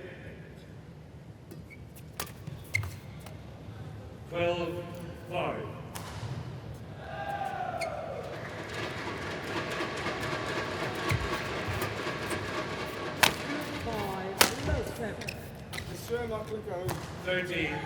Well, I'm sure he's not, but the body language of Malan appears almost disinterested. I mean, I'm sure perhaps he's riddled with a little tension. Needs to be showing attitude and application right now. If he wants to be selected again, you'd imagine. Needs to dig deep.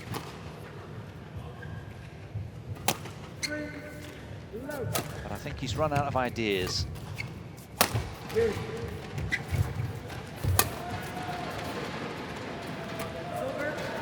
Well, he had the idea from Jano Jorgensen, who earlier did just that on match point of his match. At least they're having fun out there. This is good.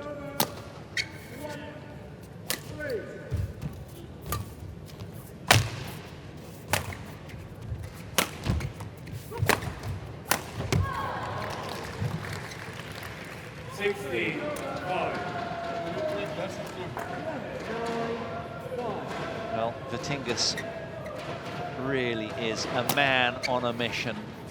Merciless mood today, and I think he's going to put his opponent out of his misery pretty quickly. He's been on court for almost 20 minutes now. But HKV entirely orchestrating affairs. So it's over 17-6.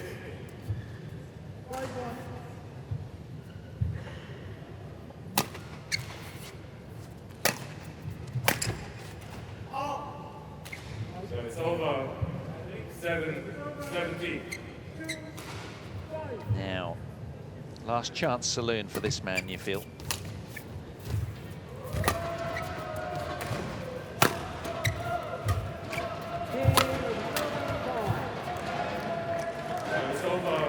He's just got such a good sense of when his opponent's under pressure, how he closes the court down right here and just smashes to the space.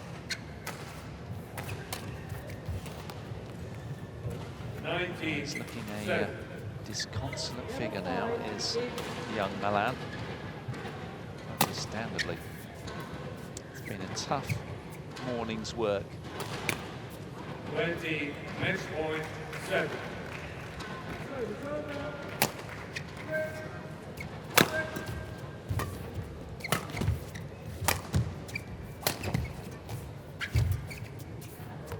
What a wonderful way to finish for Hans-Kristian Vittinghus. Smiles all round, he's delighted.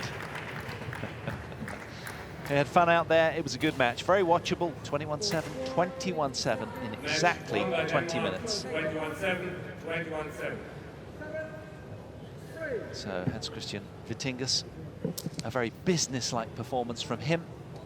He'll be delighted. And Denmark, 3-love up in the overall tie score. So you can say that that's it. They've won the match effectively in this race to 5, but of course we do need to play both of the doubles matches. Now, of course, there's an interesting turnaround in the order of play in that regard, because the men's doubles 2 will come on first, because of course Andries Malan there, who we just watched, he's in the top South African men's doubles pair, and he will be entitled to a break. So men's doubles 2 will be up next, and that'll be between Kim Astrup and Anders Skaarup Rasmussen of Denmark, ranked 23 in the world, been as high as 14th, and they'll be up against Cameron Kutza and Jakob Maliekal.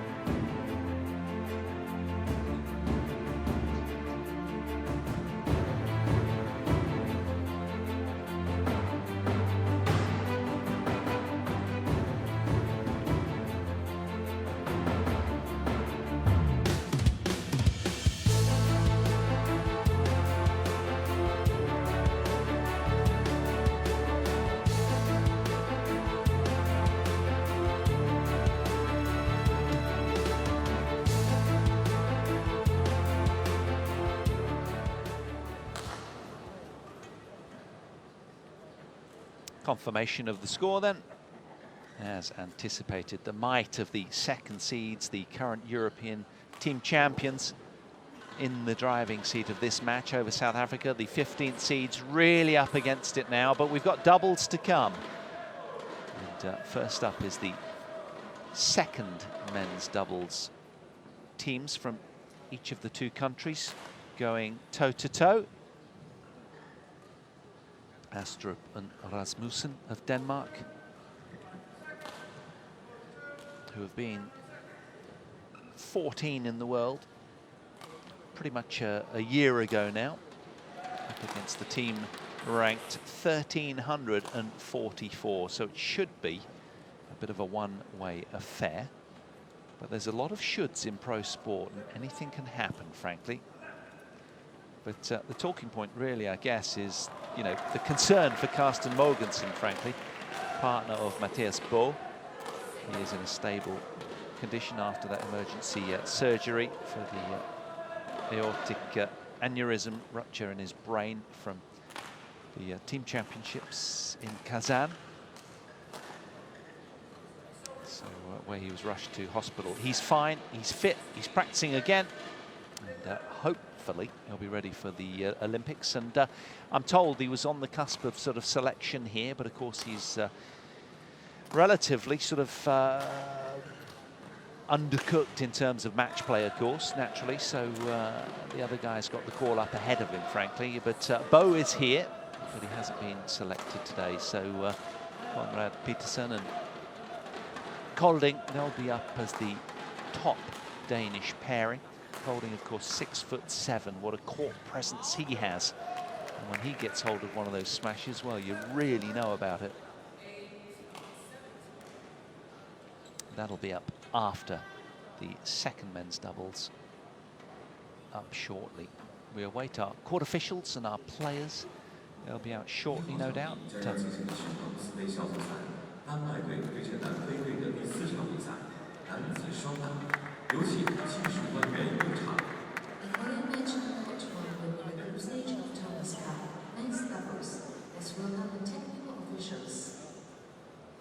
Other matches today. Uber Cup will be on following this one. This will be 1:30 local time, pretty much 3 hours from now, if you like, and that's going to be Indonesia up against Hong Kong. We'll be taking you through that one, and then following that, 7 o'clock tonight, Thomas Cup encounter from Group A. China, the top seed, who beat Mexico yesterday 5-love, are up against France, the 13th seeds in Group A. They lost to Japan by the very same scoreline. Here's our doubles. Our players are racing the courts. We're ready to go.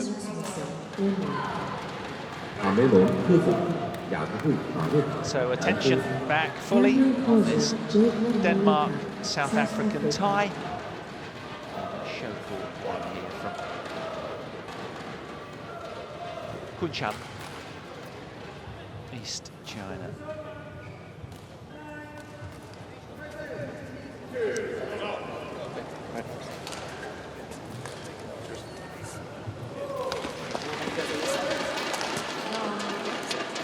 Let's go black or green? Green. Peaches is green and black. Green. It is green. Kim to serve. Kim to serve.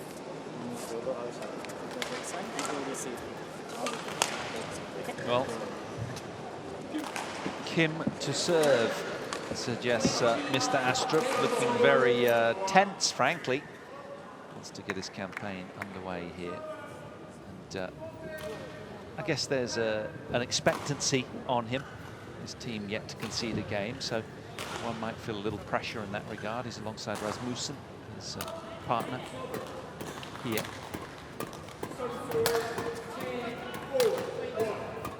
And they lost out in the final, did these two, to their compatriots, and the team that will next see Mads Conrad-Petersen and Mads Pieler Kolding. They're ranked 9th in the world at the moment.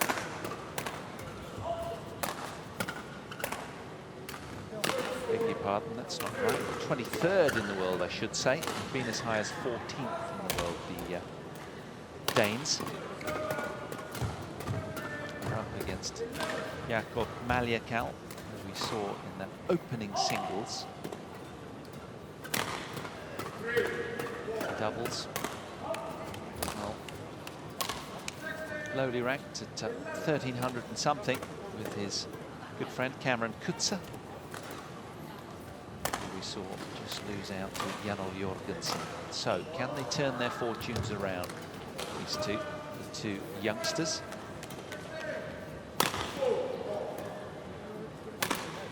Kim Astrup from Herning, age 24. As I said earlier, it's been as high as 14th in June 2015. And there's his partner, and the Skaarup Rasmussen. Together they won the Swiss Open. And they were also runners-up of the Swedish Masters as well. Jitbat in the chair. Keeping an eye on this one.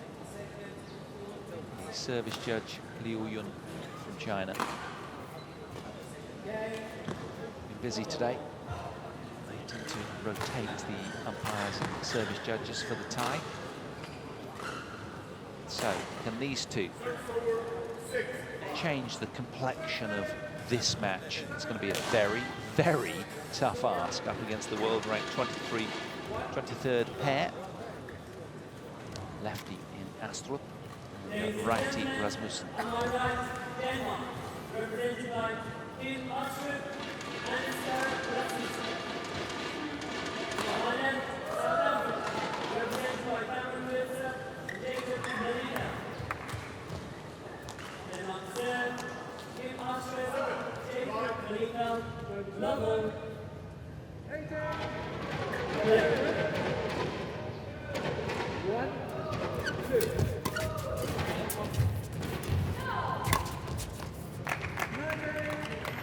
Floors doubles, all about getting to the front court quickly. Getting that player involved early in the rally if you can. It's about low, flat, hard drives and few lifts, because that's what happens when you do so. Power of the man smash, very, very dictatorial.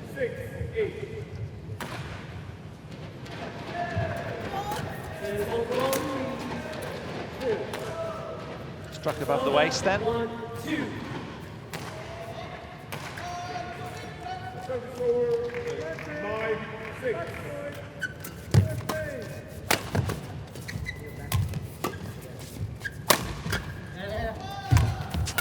Well, that's a good get from Cameron. Kutza. Able to do an awful lot with it, and a bit of a wince afterwards. You can't see that at the moment, but seemed to almost sort of strain something, perhaps. Let's hope he's okay. 3-2.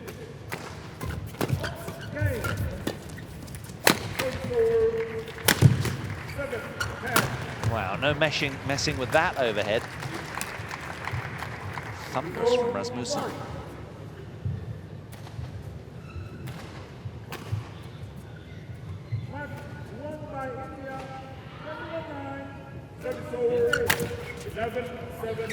Into 5-1.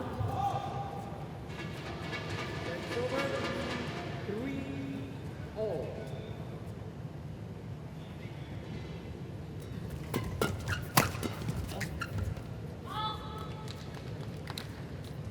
It's over 2-5.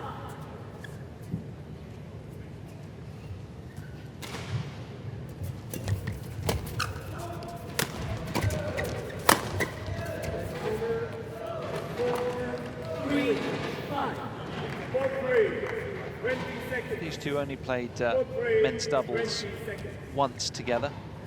That was in the African Continental Team Championships of this year. They had one win and one loss. So relatively inexperienced as a doubles duo. You might see a little confusion, particularly when the shuttle goes down the middle of them. It's over 4-6. Now, can they build on this last point then, the South Africans?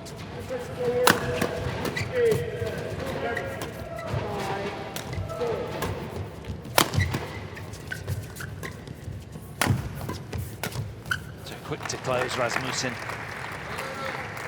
And you'd imagine that players ranked sort of top 25 in the world as they are in red and white are just that little bit more alert to patterns of play from the underdogs.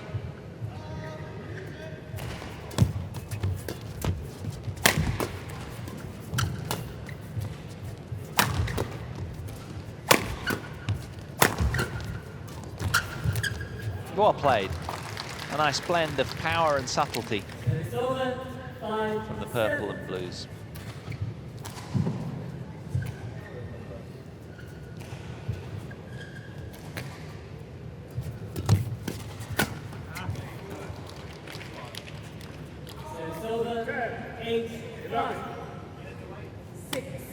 Well, a respectable showing so far from Team South Africa.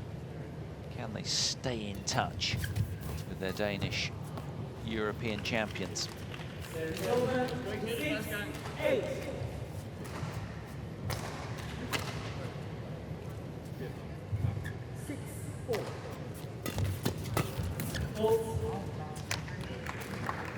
It's over 9-6.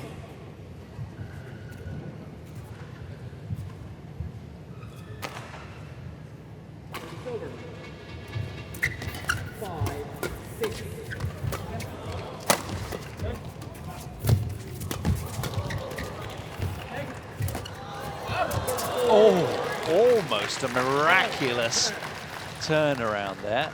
10-6. Look at this get from Maliekal. Whoa, only just missed.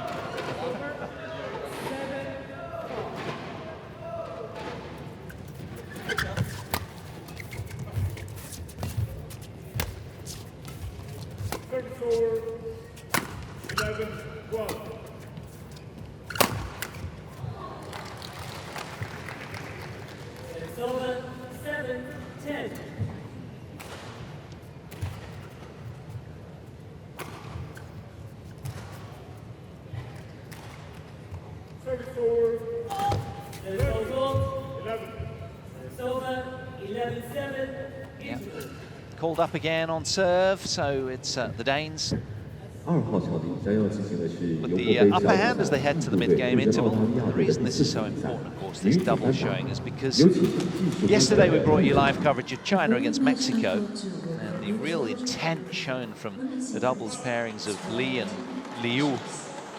Very, very impressive. The 6'5" and 6'4" respectively, towering giants, so imposing on the doubles court. So if it comes down to men's doubles, you know, should these guys get to the finals? Well, okay, that's a long way off, of course it is, but these are the kind of issues that they really have to get sorted right now. So this pairing here, not here, but the other side of the net, the Danes, looking further afield, have to really get their resources up together, these two, because Sterner tests a weight, that's for sure.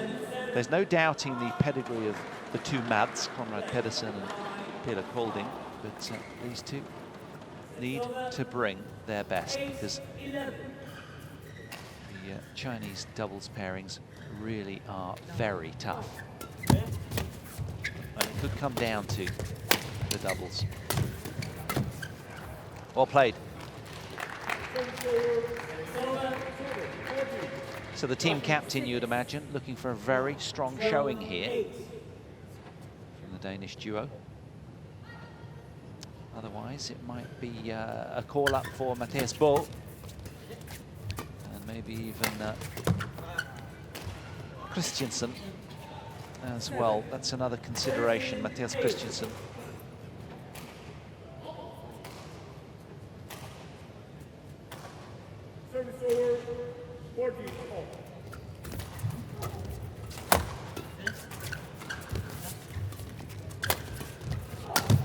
Nice power off the backhand smash from Astrup. 14-8. Over 10-7. 14-0.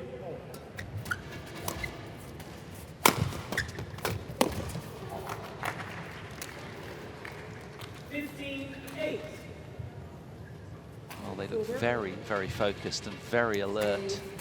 10. Quick to close the net down as well.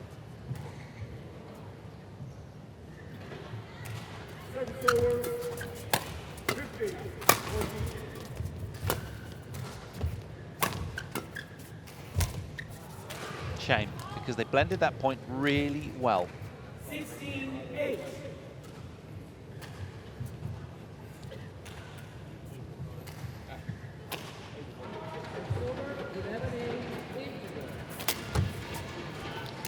Again, Rasmussen 17-8.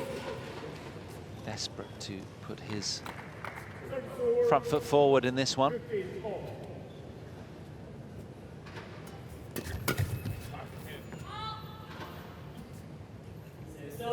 Good return from Maliekal there.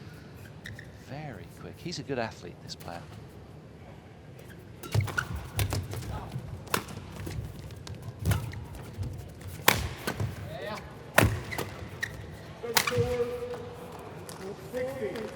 Agile in defense, the red and whites. Ladies and gentlemen, on my right, Australia. And the youngest player in the South African side then, with a few winces and On my left, India. signs of delicacy.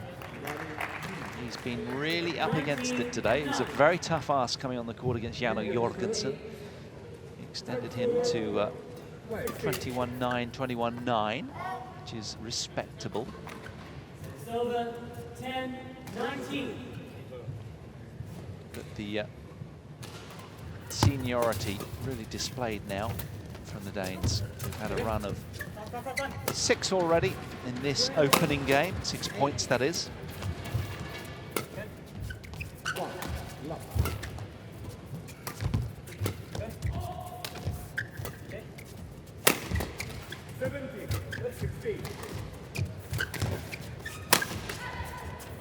Well played. Very well blended point. Nice touch around the net from this man. Good power at the back from Maliekal. So important to get that racket head right up when you're close to the net. 12-19. 2, 1.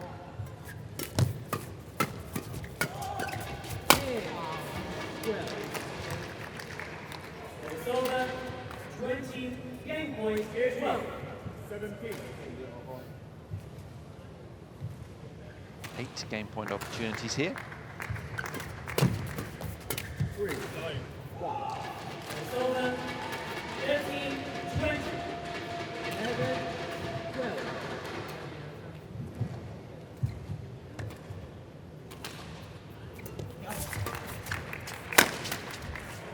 Well, Denmark, as anticipated, just slightly keener at getting the net player involved quicker in the rally. 21-13. Take the opening game fairly convincingly then. 21-13 in just 11 minutes played.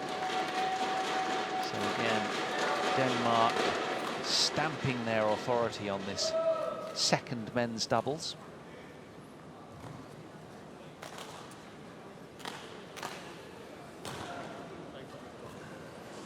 You have to attack the serve a bit more. You can't stand and check. You can't check, unless you get. I mean, just put some pressure. Even play middle. It's okay. To the center and the side, in between them. And maybe we're trying to rotate. So I'll come in the back. If you have some chance, sometime like that. When you have chance, and you know you can come in, then I cover you. Okay, so remember those first 4 shots. So that includes the return of serve. So put pressure on in the middle to the side, but you have to go and get it. Okay. And keep smashing, not to make the point, but then the front guy can come. So try to get some return pressure by getting on it a little quicker rather than waiting for the shuttle to come to you. So it's racket out in front, go get it, suggests the coach. Good advice there, concise, just what the player wants. Doubles, of course, it's all about getting the shuttle down and getting your opponents hitting up. Getting that front court player involved, and as Maliekal was suggesting there, I'll cover you, bud, you just go and get it.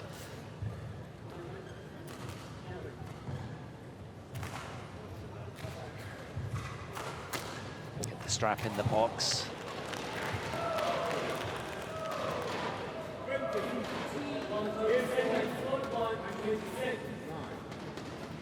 So, pretty decent competitive affair, the opening game, 21 points to 13. Now, can the South Africans make a real fist of this second game? Let's see how it unfolds. 3, 9. Out. 16. 12. It's over. 1 love. Let's go. Called again on serve. 10, 3.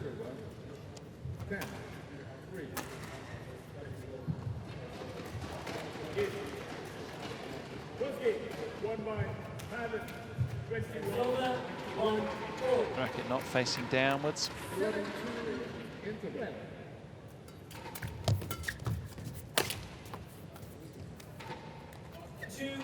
2-1.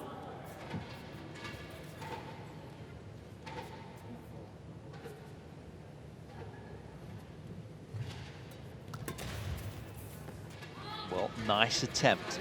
Took the coach's advice, went to get the return, and okay, it just spilt wide, but that was a lot more proactive. Cameron Kutza.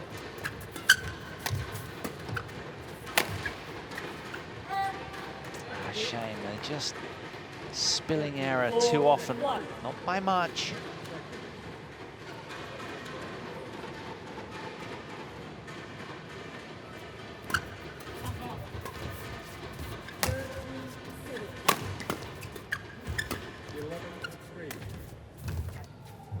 Brilliant play. Hesitancy between the Danes there. That shot up the middle. 2-4. Now, I wonder what the captain will make of that.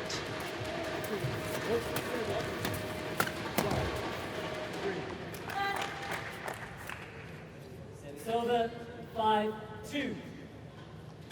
On occasions, the youngest player on the court looking like a rabbit in headlights. Hasn't happened often, he's acquitted himself well, but just every now and then he just looks a little exposed. 20 seconds.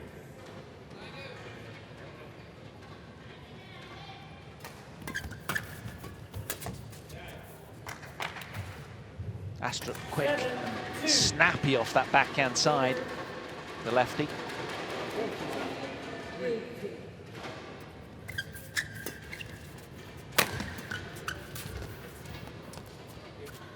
A nice idea from Maliekal, but you feel the scoreboard pressure just sort of stifling his touch at the moment.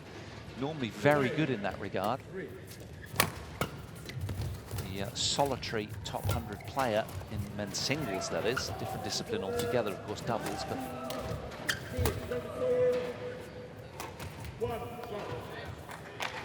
9-2.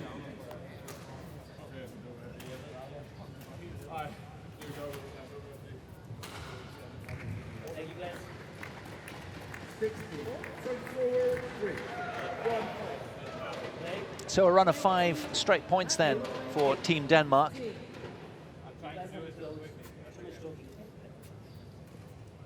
Come on, get on with it, guys, suggests the umpire. Terrific return from Maliekal there, took it so early, aided by the net as well. So just attempting to reduce the deficit.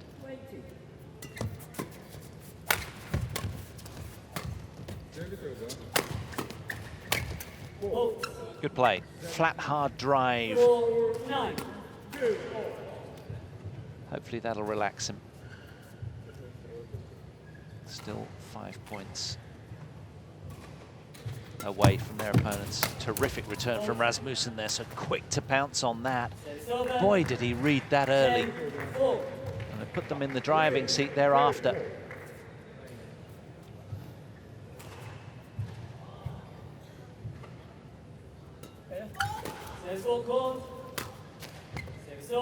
Struck above the waist, that one.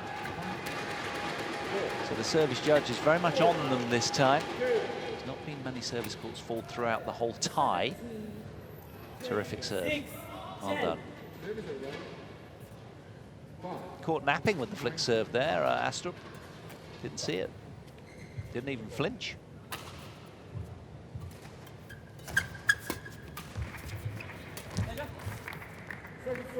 Seven, 10.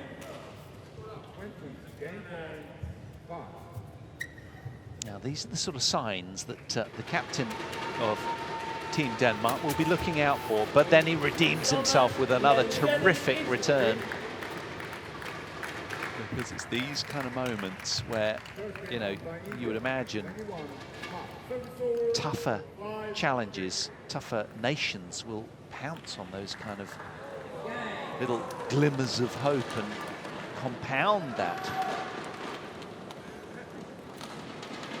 Still the Danes in the driving seat at the mid-game interval. Remember, this makes a difference.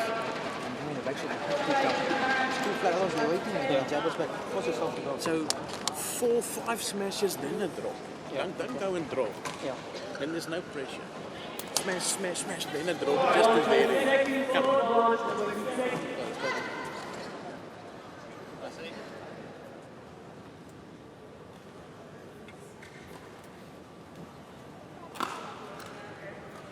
So, business face on for the Danes. See quite a few flick serves here just to keep the South Africans honest. Over 8-11. Well, they were thinking of a challenge, but obviously one of them did see a little space.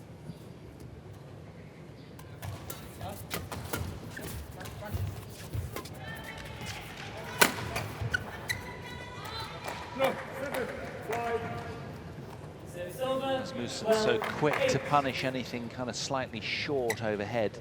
Got a very penetrating smash. 4 to 20 seconds. 4 to 20 seconds.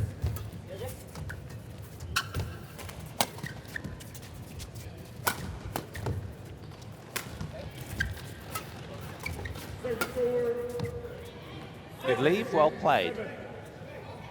Over 9-12.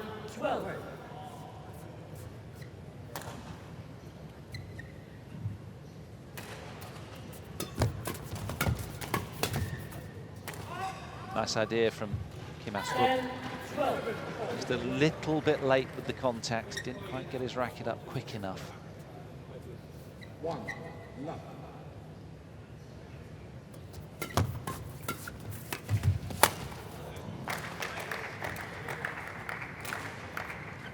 It's over 13-10. 8, 7.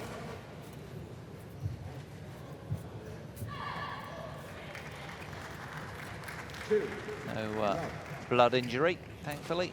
After the fall, he's okay. South Africa doing well here. That was a good return from Kutza there.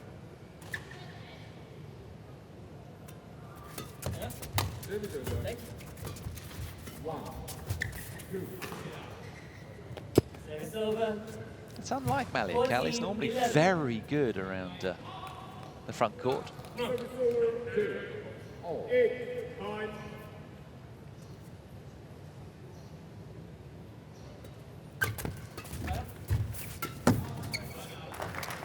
Well combined. 15-11. Well, they've not had all their own way in this men's doubles, that's for sure.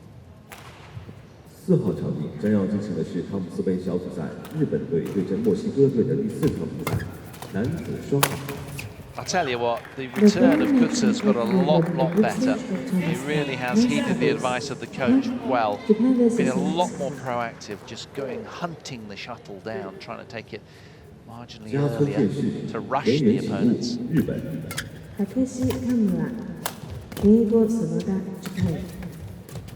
Oh, that was a poor lead.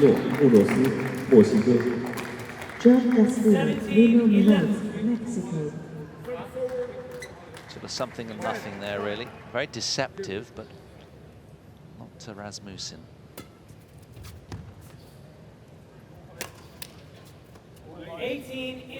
Good serve. 3 points away from a 4-love lead in this tie now.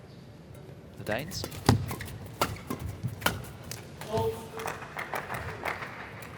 19-11. 10 all. 6, 2.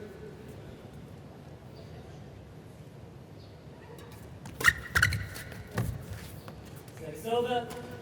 12-19. Service over. 11-10. Into the 12. Correction. 13-19.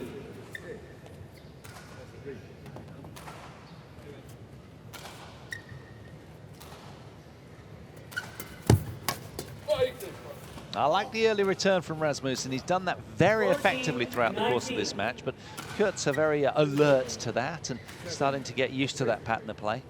Good response. Still a lot of work to do, though, for the South Africans.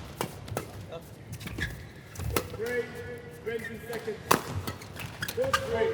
Wow, wonderfully alert there, Astrup. Great block off the smash. 6 match points. Struck above the waist again. 15-20.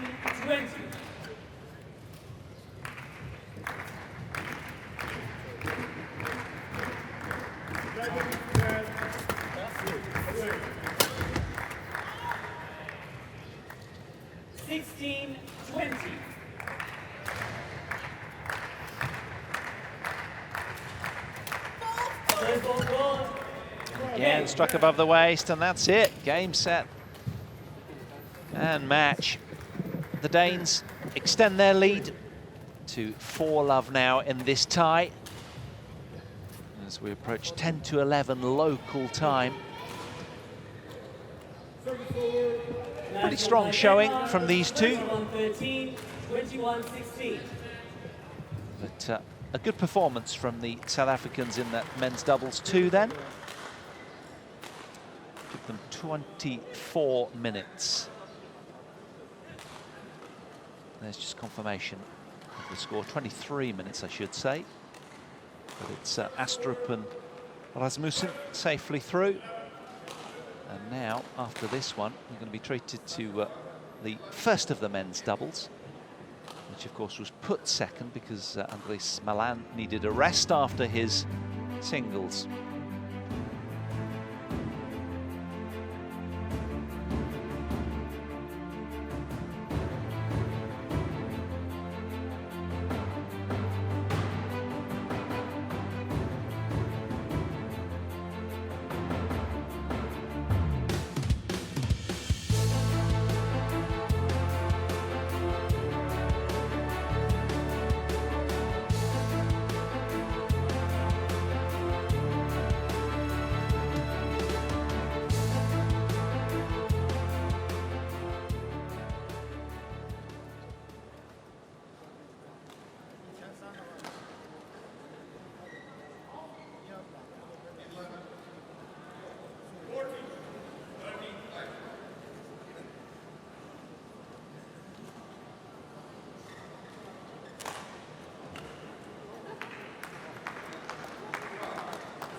Well, that's where we are with the scoreline in this tie. Denmark, the second seeds, European superpowers, 4-love up against Team South Africa, seeded 15th. No big surprises then on the order of play there as you cast your eye across it. An emphatic stranglehold by Denmark throughout, and no games conceded.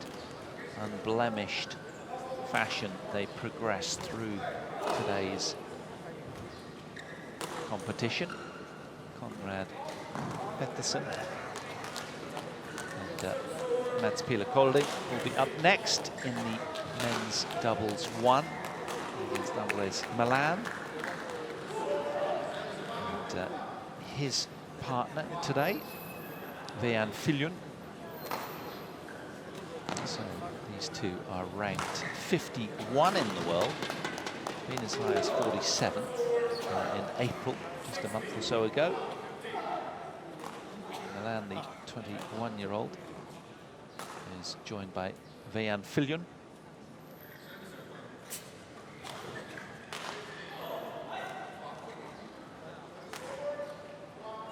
Together, they've won 5 tournaments at international level, the two South Africans, all within Africa, all over the last 18 months. So they're quite a force in men's doubles, the next pairing. But that said, they are really up against it, because taking on the 6'7" giant in Kolding, Conrad-Petersen, 6'1", is a very tough ask. They've been as high as 7th in the world and are still top 10. Here come our court officials behind the order of play graphic. There they are, just beside there, coming out in their black and green, looking very authoritative as they take to their seats. And our umpire and service judge as well. And here come the players. Two South Africans out first. Conrad-Petersen. Sorry, the two Danes, I should say. Conrad-Petersen and Pieler Kolding. There's the giant at the back, 6'7".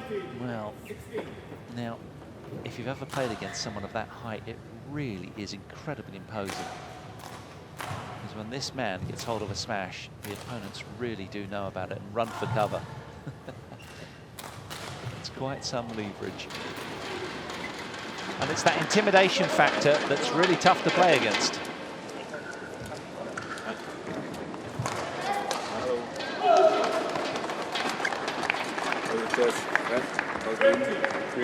Green. Blue, red. 16. Malan also. Malan So Malan has elected to serve. And I didn't catch the rest of that conversation. But the warm-up will begin. There's the big man. That's Pieler, Kolding. Well, together they won the European Championships on the 1st of May. They beat their compatriots who we just saw, Astrup and Rasmussen, in the men's doubles final. It's confirmation that we're watching men's doubles 1, which is our 5th and final match in this tie between Denmark and South Africa. 2 Mats up against the might of the South Africans, then 51st ranked. Much more balanced then in the contest in terms of ranking. Viljoen, 31 years old, ranked 51 at the moment. So a man of experience. Born in Bloemfontein. And his partner, Andries Malan, from Bloemfontein. Tell a lie, Malan is from Cape Town.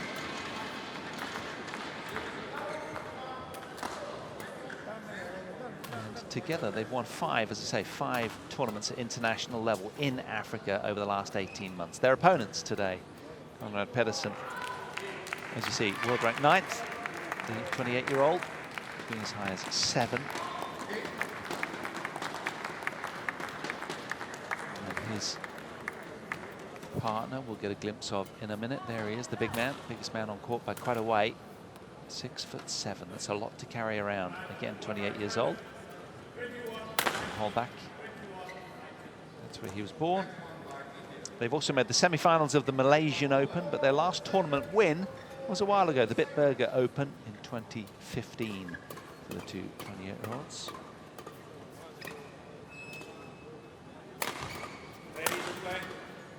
So the umpire calls time on the warm-up, and we are ready to commence battle out here in the deciding, well, I say deciding, the match was decided long ago, wasn't it, when the Danes reached 3, frankly. But these rubbers have to be played because, of course, we need symmetry when we come to conclude the end of group scores, and very important that each of the teams play the 5 rubbers, or matches, if you will, so that we can have symmetry on the score lines.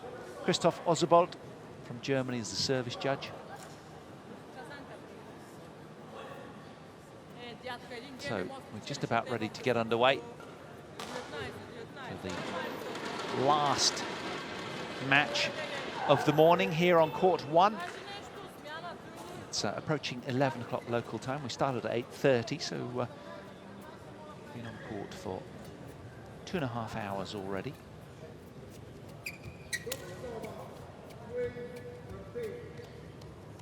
Ladies and gentlemen, on my right, South Africa, represented by Andries Malan and Willem Viktor.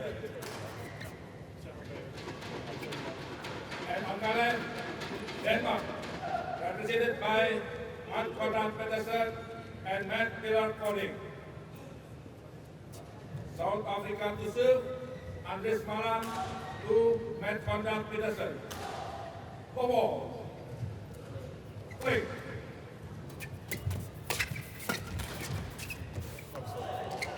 Lucky start, good skills from Malan.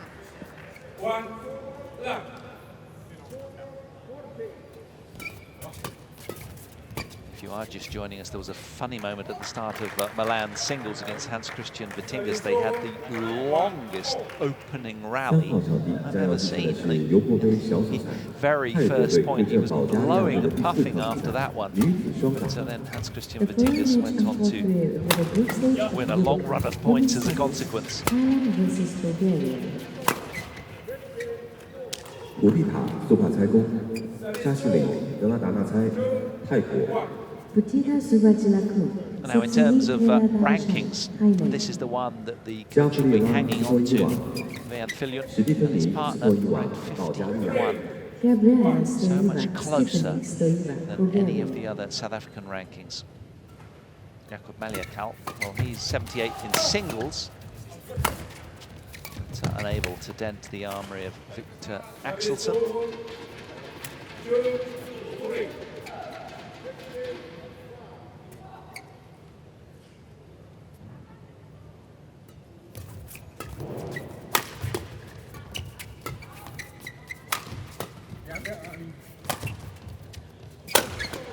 That's what I'm talking about. That is just bone crushing. The sound of when the racket makes contact with the shuttle is just like a, well, a cannon going off, frankly. All that leverage and strength that comes with the height. Quite astonishing. Bit of confusion there. Well played, Viljoen.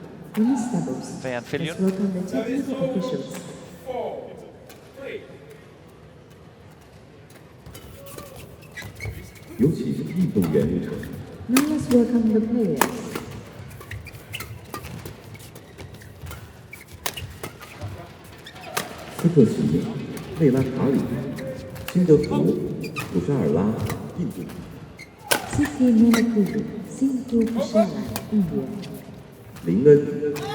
Good leave from Kolding. Well judged.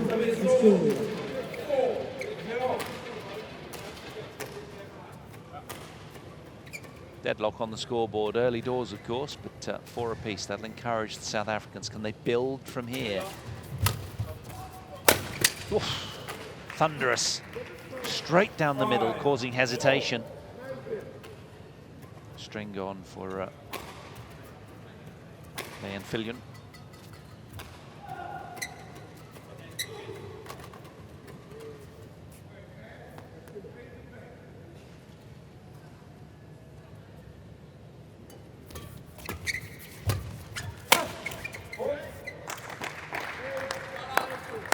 That's where they're strong, overhead, the two 28-year-olds. Very, very imposing. Now, Team Denmark will be looking for a very, very strong, assured performance from these two men. Make no bones about it. I don't know what we concluded from the match prior, frankly. Kutza and Maliekal going down 21-13, 21-16. It took them 23 minutes, Astrup and Rasmussen, to come through that encounter. Was it emphatic? Was it a resounding, strong performance? I'm not entirely convinced.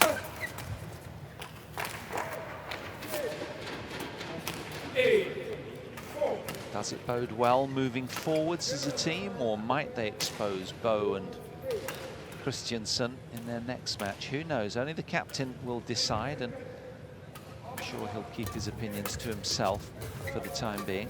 It's all about diplomacy, of course, when you're managing a whole team of players. You don't want to upset people, but things will be said when they need to, of course, because priority number one for the captain is to win. That's all that matters. Well, they've got the result, but was it what he was looking for? That'll be cause for discussion, no doubt, after this match, as they undergo the post-mortem, if you will. Of course, today it's all on digital video footage as well. They'll be reviewing the matches and just assessing where they can get better.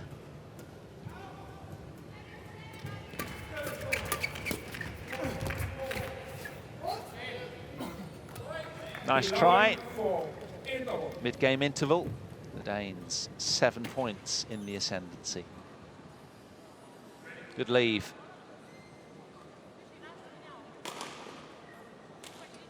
So Petersen and Kolding then. looking remarkably assured, as we anticipated, really. Still a top 10 force these days. Only 5 minutes played. All the matches have been pretty quick, actually. The longest was the opening singles between Viktor Axelsen, who kind of struggled from the off a little bit. A bit of a slow start from him against Jakob Maliekal. 35 minutes it took him, 21-14, 21-11. The other matches were 22 minutes, 20 minutes, and then the last doubles match, 23 minutes. So it's all been a fairly decisive affair so far. No games conceded for the Danes. The Danes again to the good in this men's doubles 1. India, represented by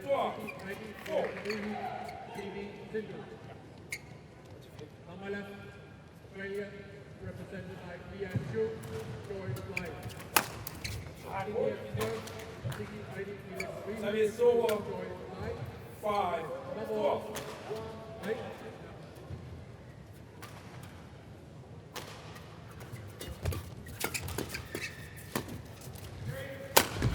Quick to pounce on the return was Petersen there, and it really set the tone for the point. Kolding, as ever, backing up so well with that overhead of real authority.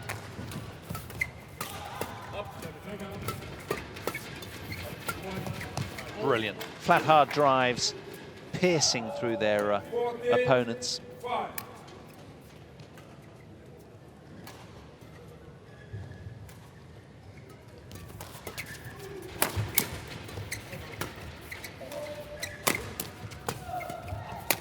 Well played. 6-14.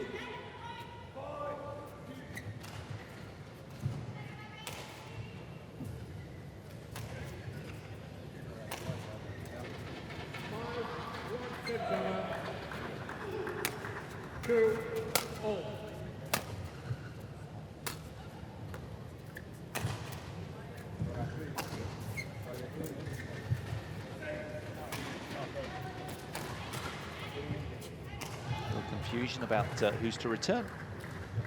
3, 2. Good leave. 15-6.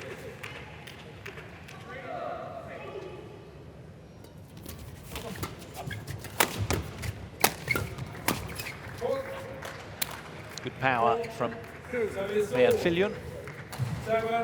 He's pretty strong overhead himself. 31-year-old. 5-2.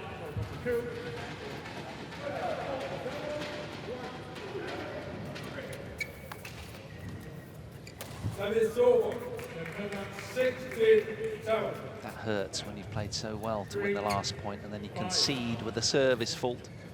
Free point irritating. 17-7. So spirits high in the Danish camp then. They're pleased. They've all performed pretty well.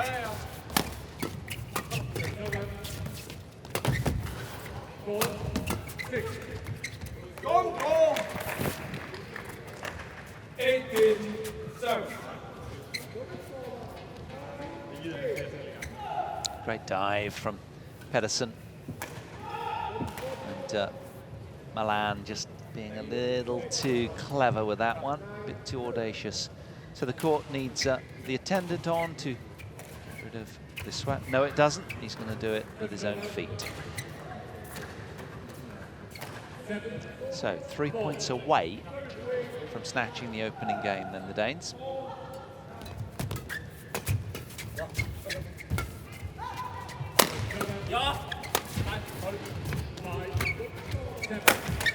Well, again, the buckling power of the overhead of Kolding just unrelenting. Look at this. It's coming down from such a steep angle, isn't it? Malan did well to retrieve that, keep the point alive. To no avail in the end. Look at the speed of that winner, 355 kilometers an hour.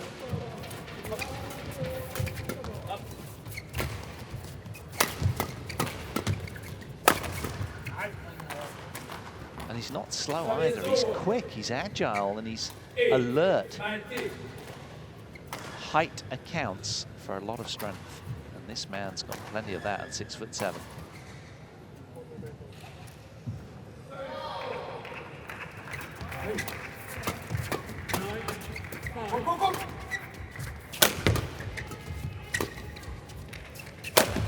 Oh, bullying pace. It's really quite something. So 12 game point opportunities then for Team Denmark. 10-5.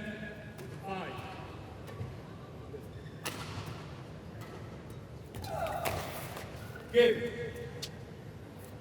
First game by Denmark, 21-8. 11 minutes it took them.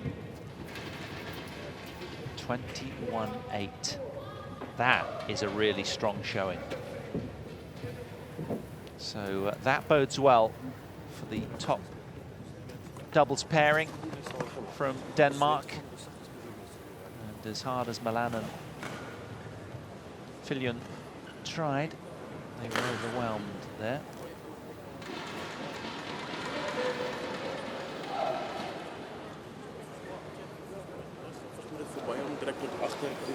Maar julle is dadelijk onder pressure as daai voorste ou die derde hou. Of die agterste met vorentoe stap.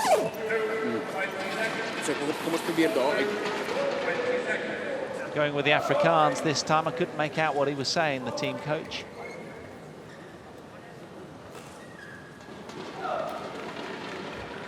Strong showing from these two though. And Kolding earning himself the right to smile. But it's going to be the resumption with the business face on.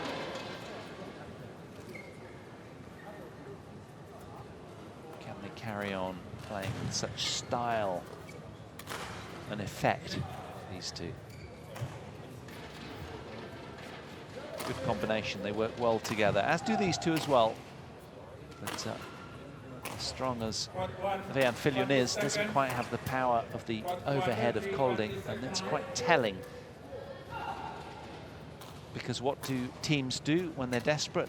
They lift, they clear, in an attempt to get the net team away from the net, and of course then, well, once you do that to Kolding, normally he comes out favourite.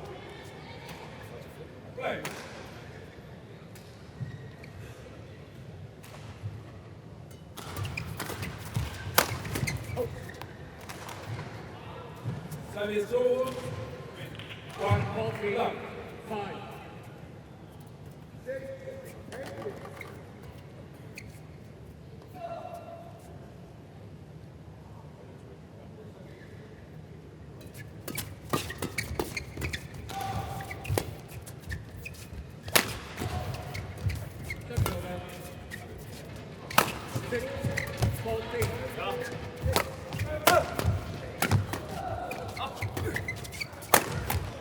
Good play.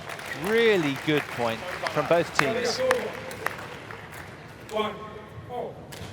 Retrieving there from Malan, who's desperate in the point to get himself forward, but he's just not been allowed. He's bullied away from the net into that idyllic position from the Danes' perspective, getting them both, the South Africans, back to the back line, really. And again, the punishing overhead to the delight of the Danish coaches from Kolding. Must be a real treat to know that every time that shuttle ascends to that kind of height, that it's just dispatched.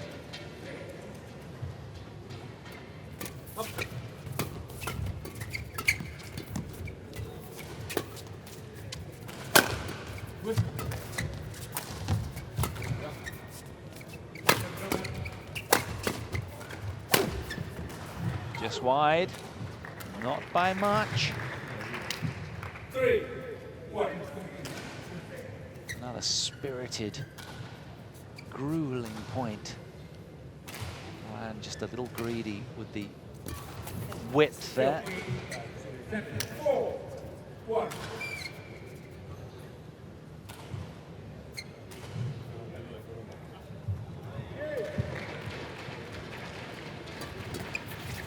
And you can see how the guys at the top of your picture have won 5 titles in Africa International Series events. They're a force, they're good players.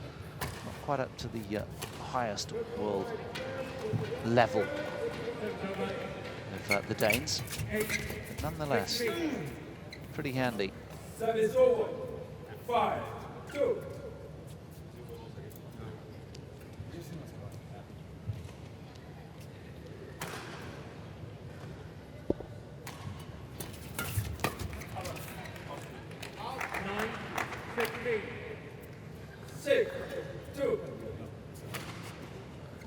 So 4 points between them in this game. 10-15. Younger. Come on.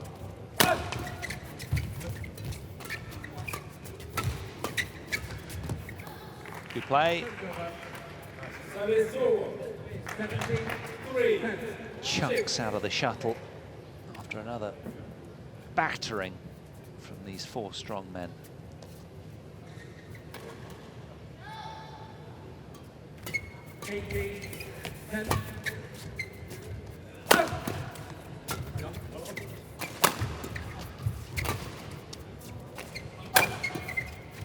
Oh, I actually can't count or remember a point where the lift has been punished by Kolding and he's lost a point. I don't think he has throughout the match. It's become a real standout feature of this, that whenever the South Africans do lift, they just lose the point, end of. So they've got to keep the shuttle down, they've got to keep driving through and just trying to... And again, you know, how do they change that? What can they do to avoid this downfall? Just under so much pressure that it's the kind of default setting is just a lift, and well, it's no good. Flick serve got burnt that time. Very alert, Andries Malan. He'll be pleased with that one.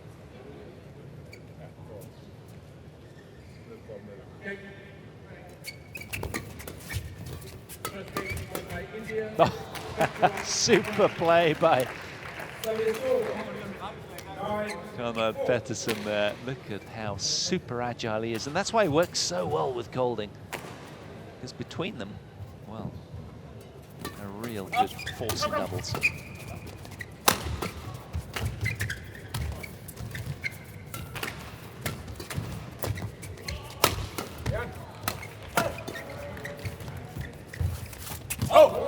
Brilliant play from Malan. He was just very, very brave there.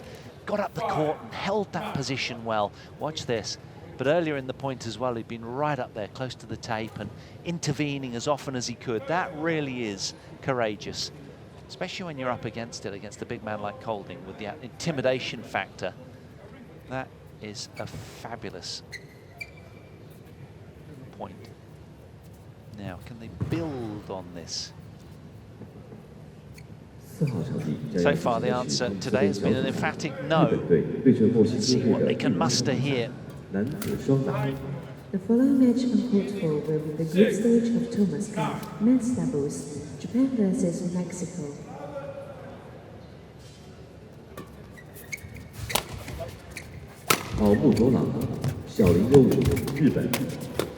Kakuo Hoki, Yugo Kobayashi, Japan. Oh, that's brilliant. A wonderfully engineered point from the both. Because let's face it, the defensive skills of the Danes there were just immaculate. Look at this reflexive brilliance to stay in this point from the red and whites. But that reverse slice from the top draw.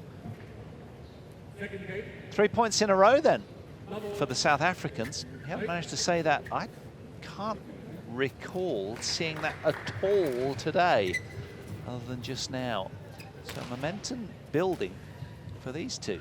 encouragingly.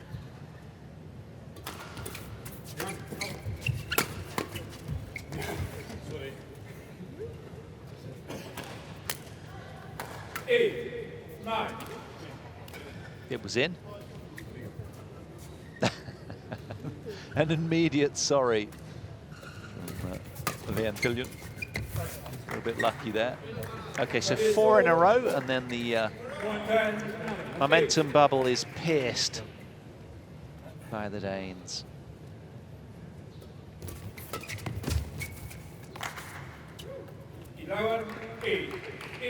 Malan frustrated with that because they've done such great work at the back end of that little passage of play. Still the Danes in front though, 11 points to 8.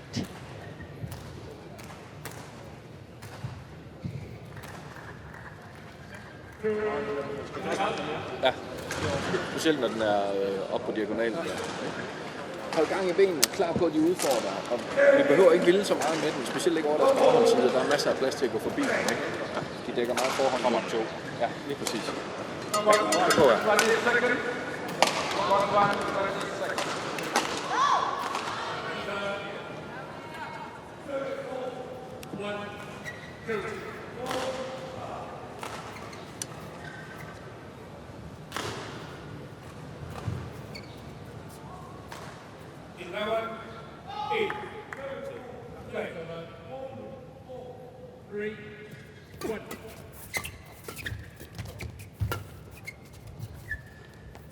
Good leave.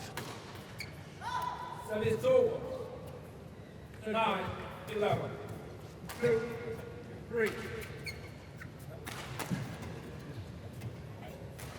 Well, it's been as high as 47 in the world.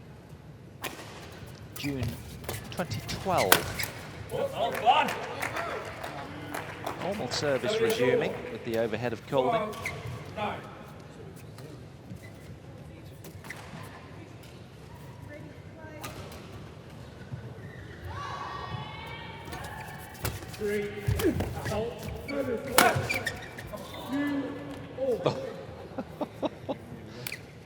Closer than it looked. 13-9. Went for the tweener there, look. And just hit the net post. It wasn't that far off. That would have been problematic had it just skimmed over.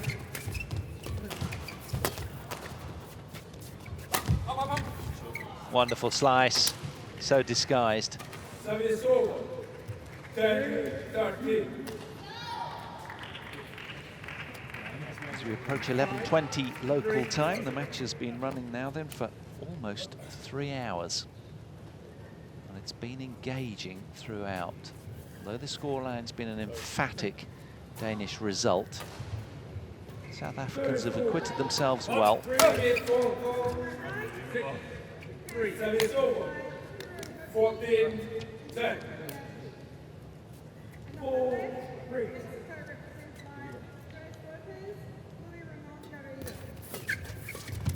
Oh! That is over. 11-14.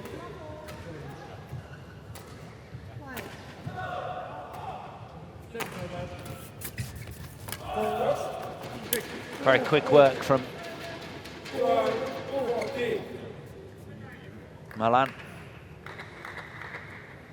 Doing some good work now in the front court.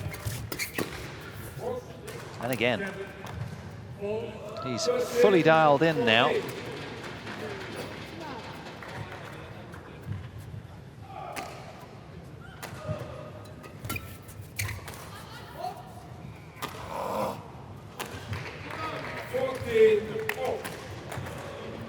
So, level footing then, suddenly.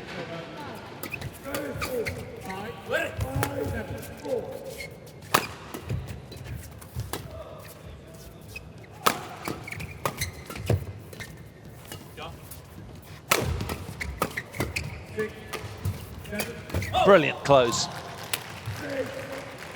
Read the play quickly, so quick to pounce. Brilliance from the South Africans. We've had a run of 4 in this game and now a run of 5 consecutive points.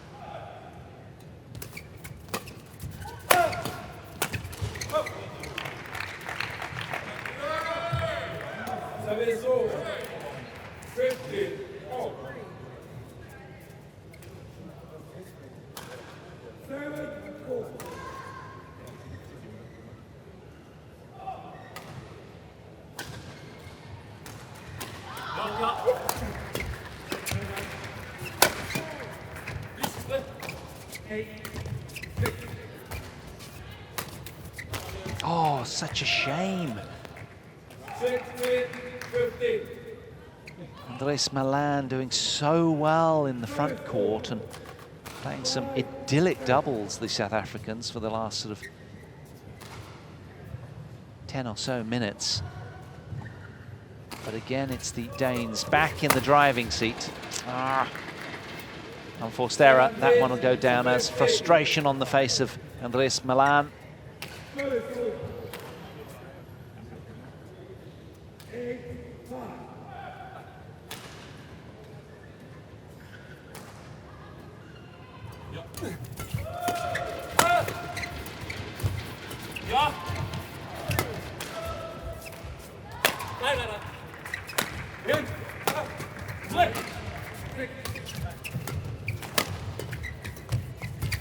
Well played.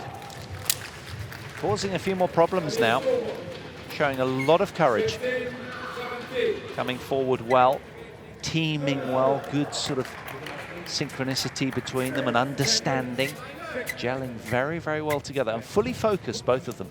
A couple of unforced errors just recently from Malan, but generally he's played a much, much more effective doubles match.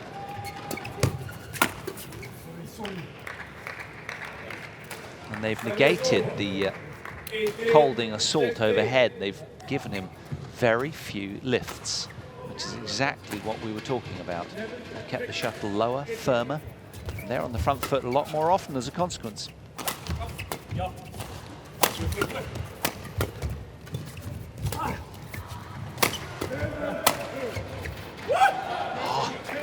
just a little wild and reckless. They could rue that one.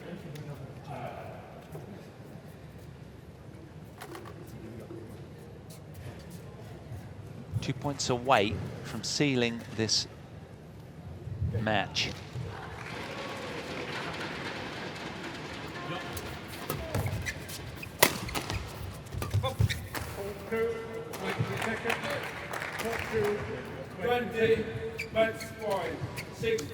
Four match points for Conrad-Petersen and Pieler Kolding.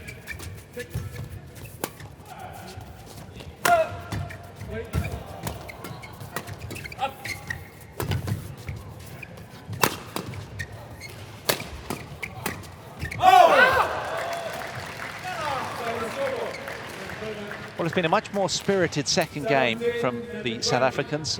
Really good performance, and they're managing to keep this one alive, but still work to do. Opting to go for the towel. Good attendance on. Just getting rid of some of the sweat drops. Still 3 further match point opportunities, though, for Denmark to seal this tie 5 matches to love. China did it to Mexico. Japan did it to France yesterday.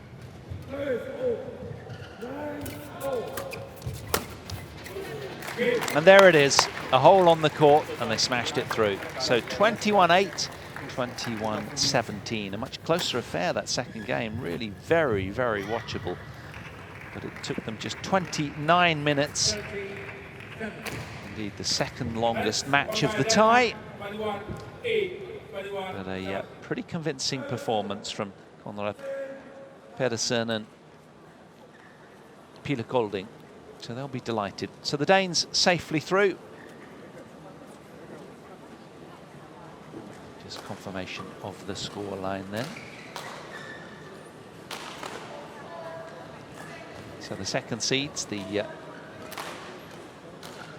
European superpowers then, totally dictating affairs on the opening session on day 2. I'm Paul Hand. It's been delightful to have your company. But, next, there'll be a tie at 1:30 local time, approximately 2 hours from now. It'll be an Uber Cup tie between Indonesia and Hong Kong.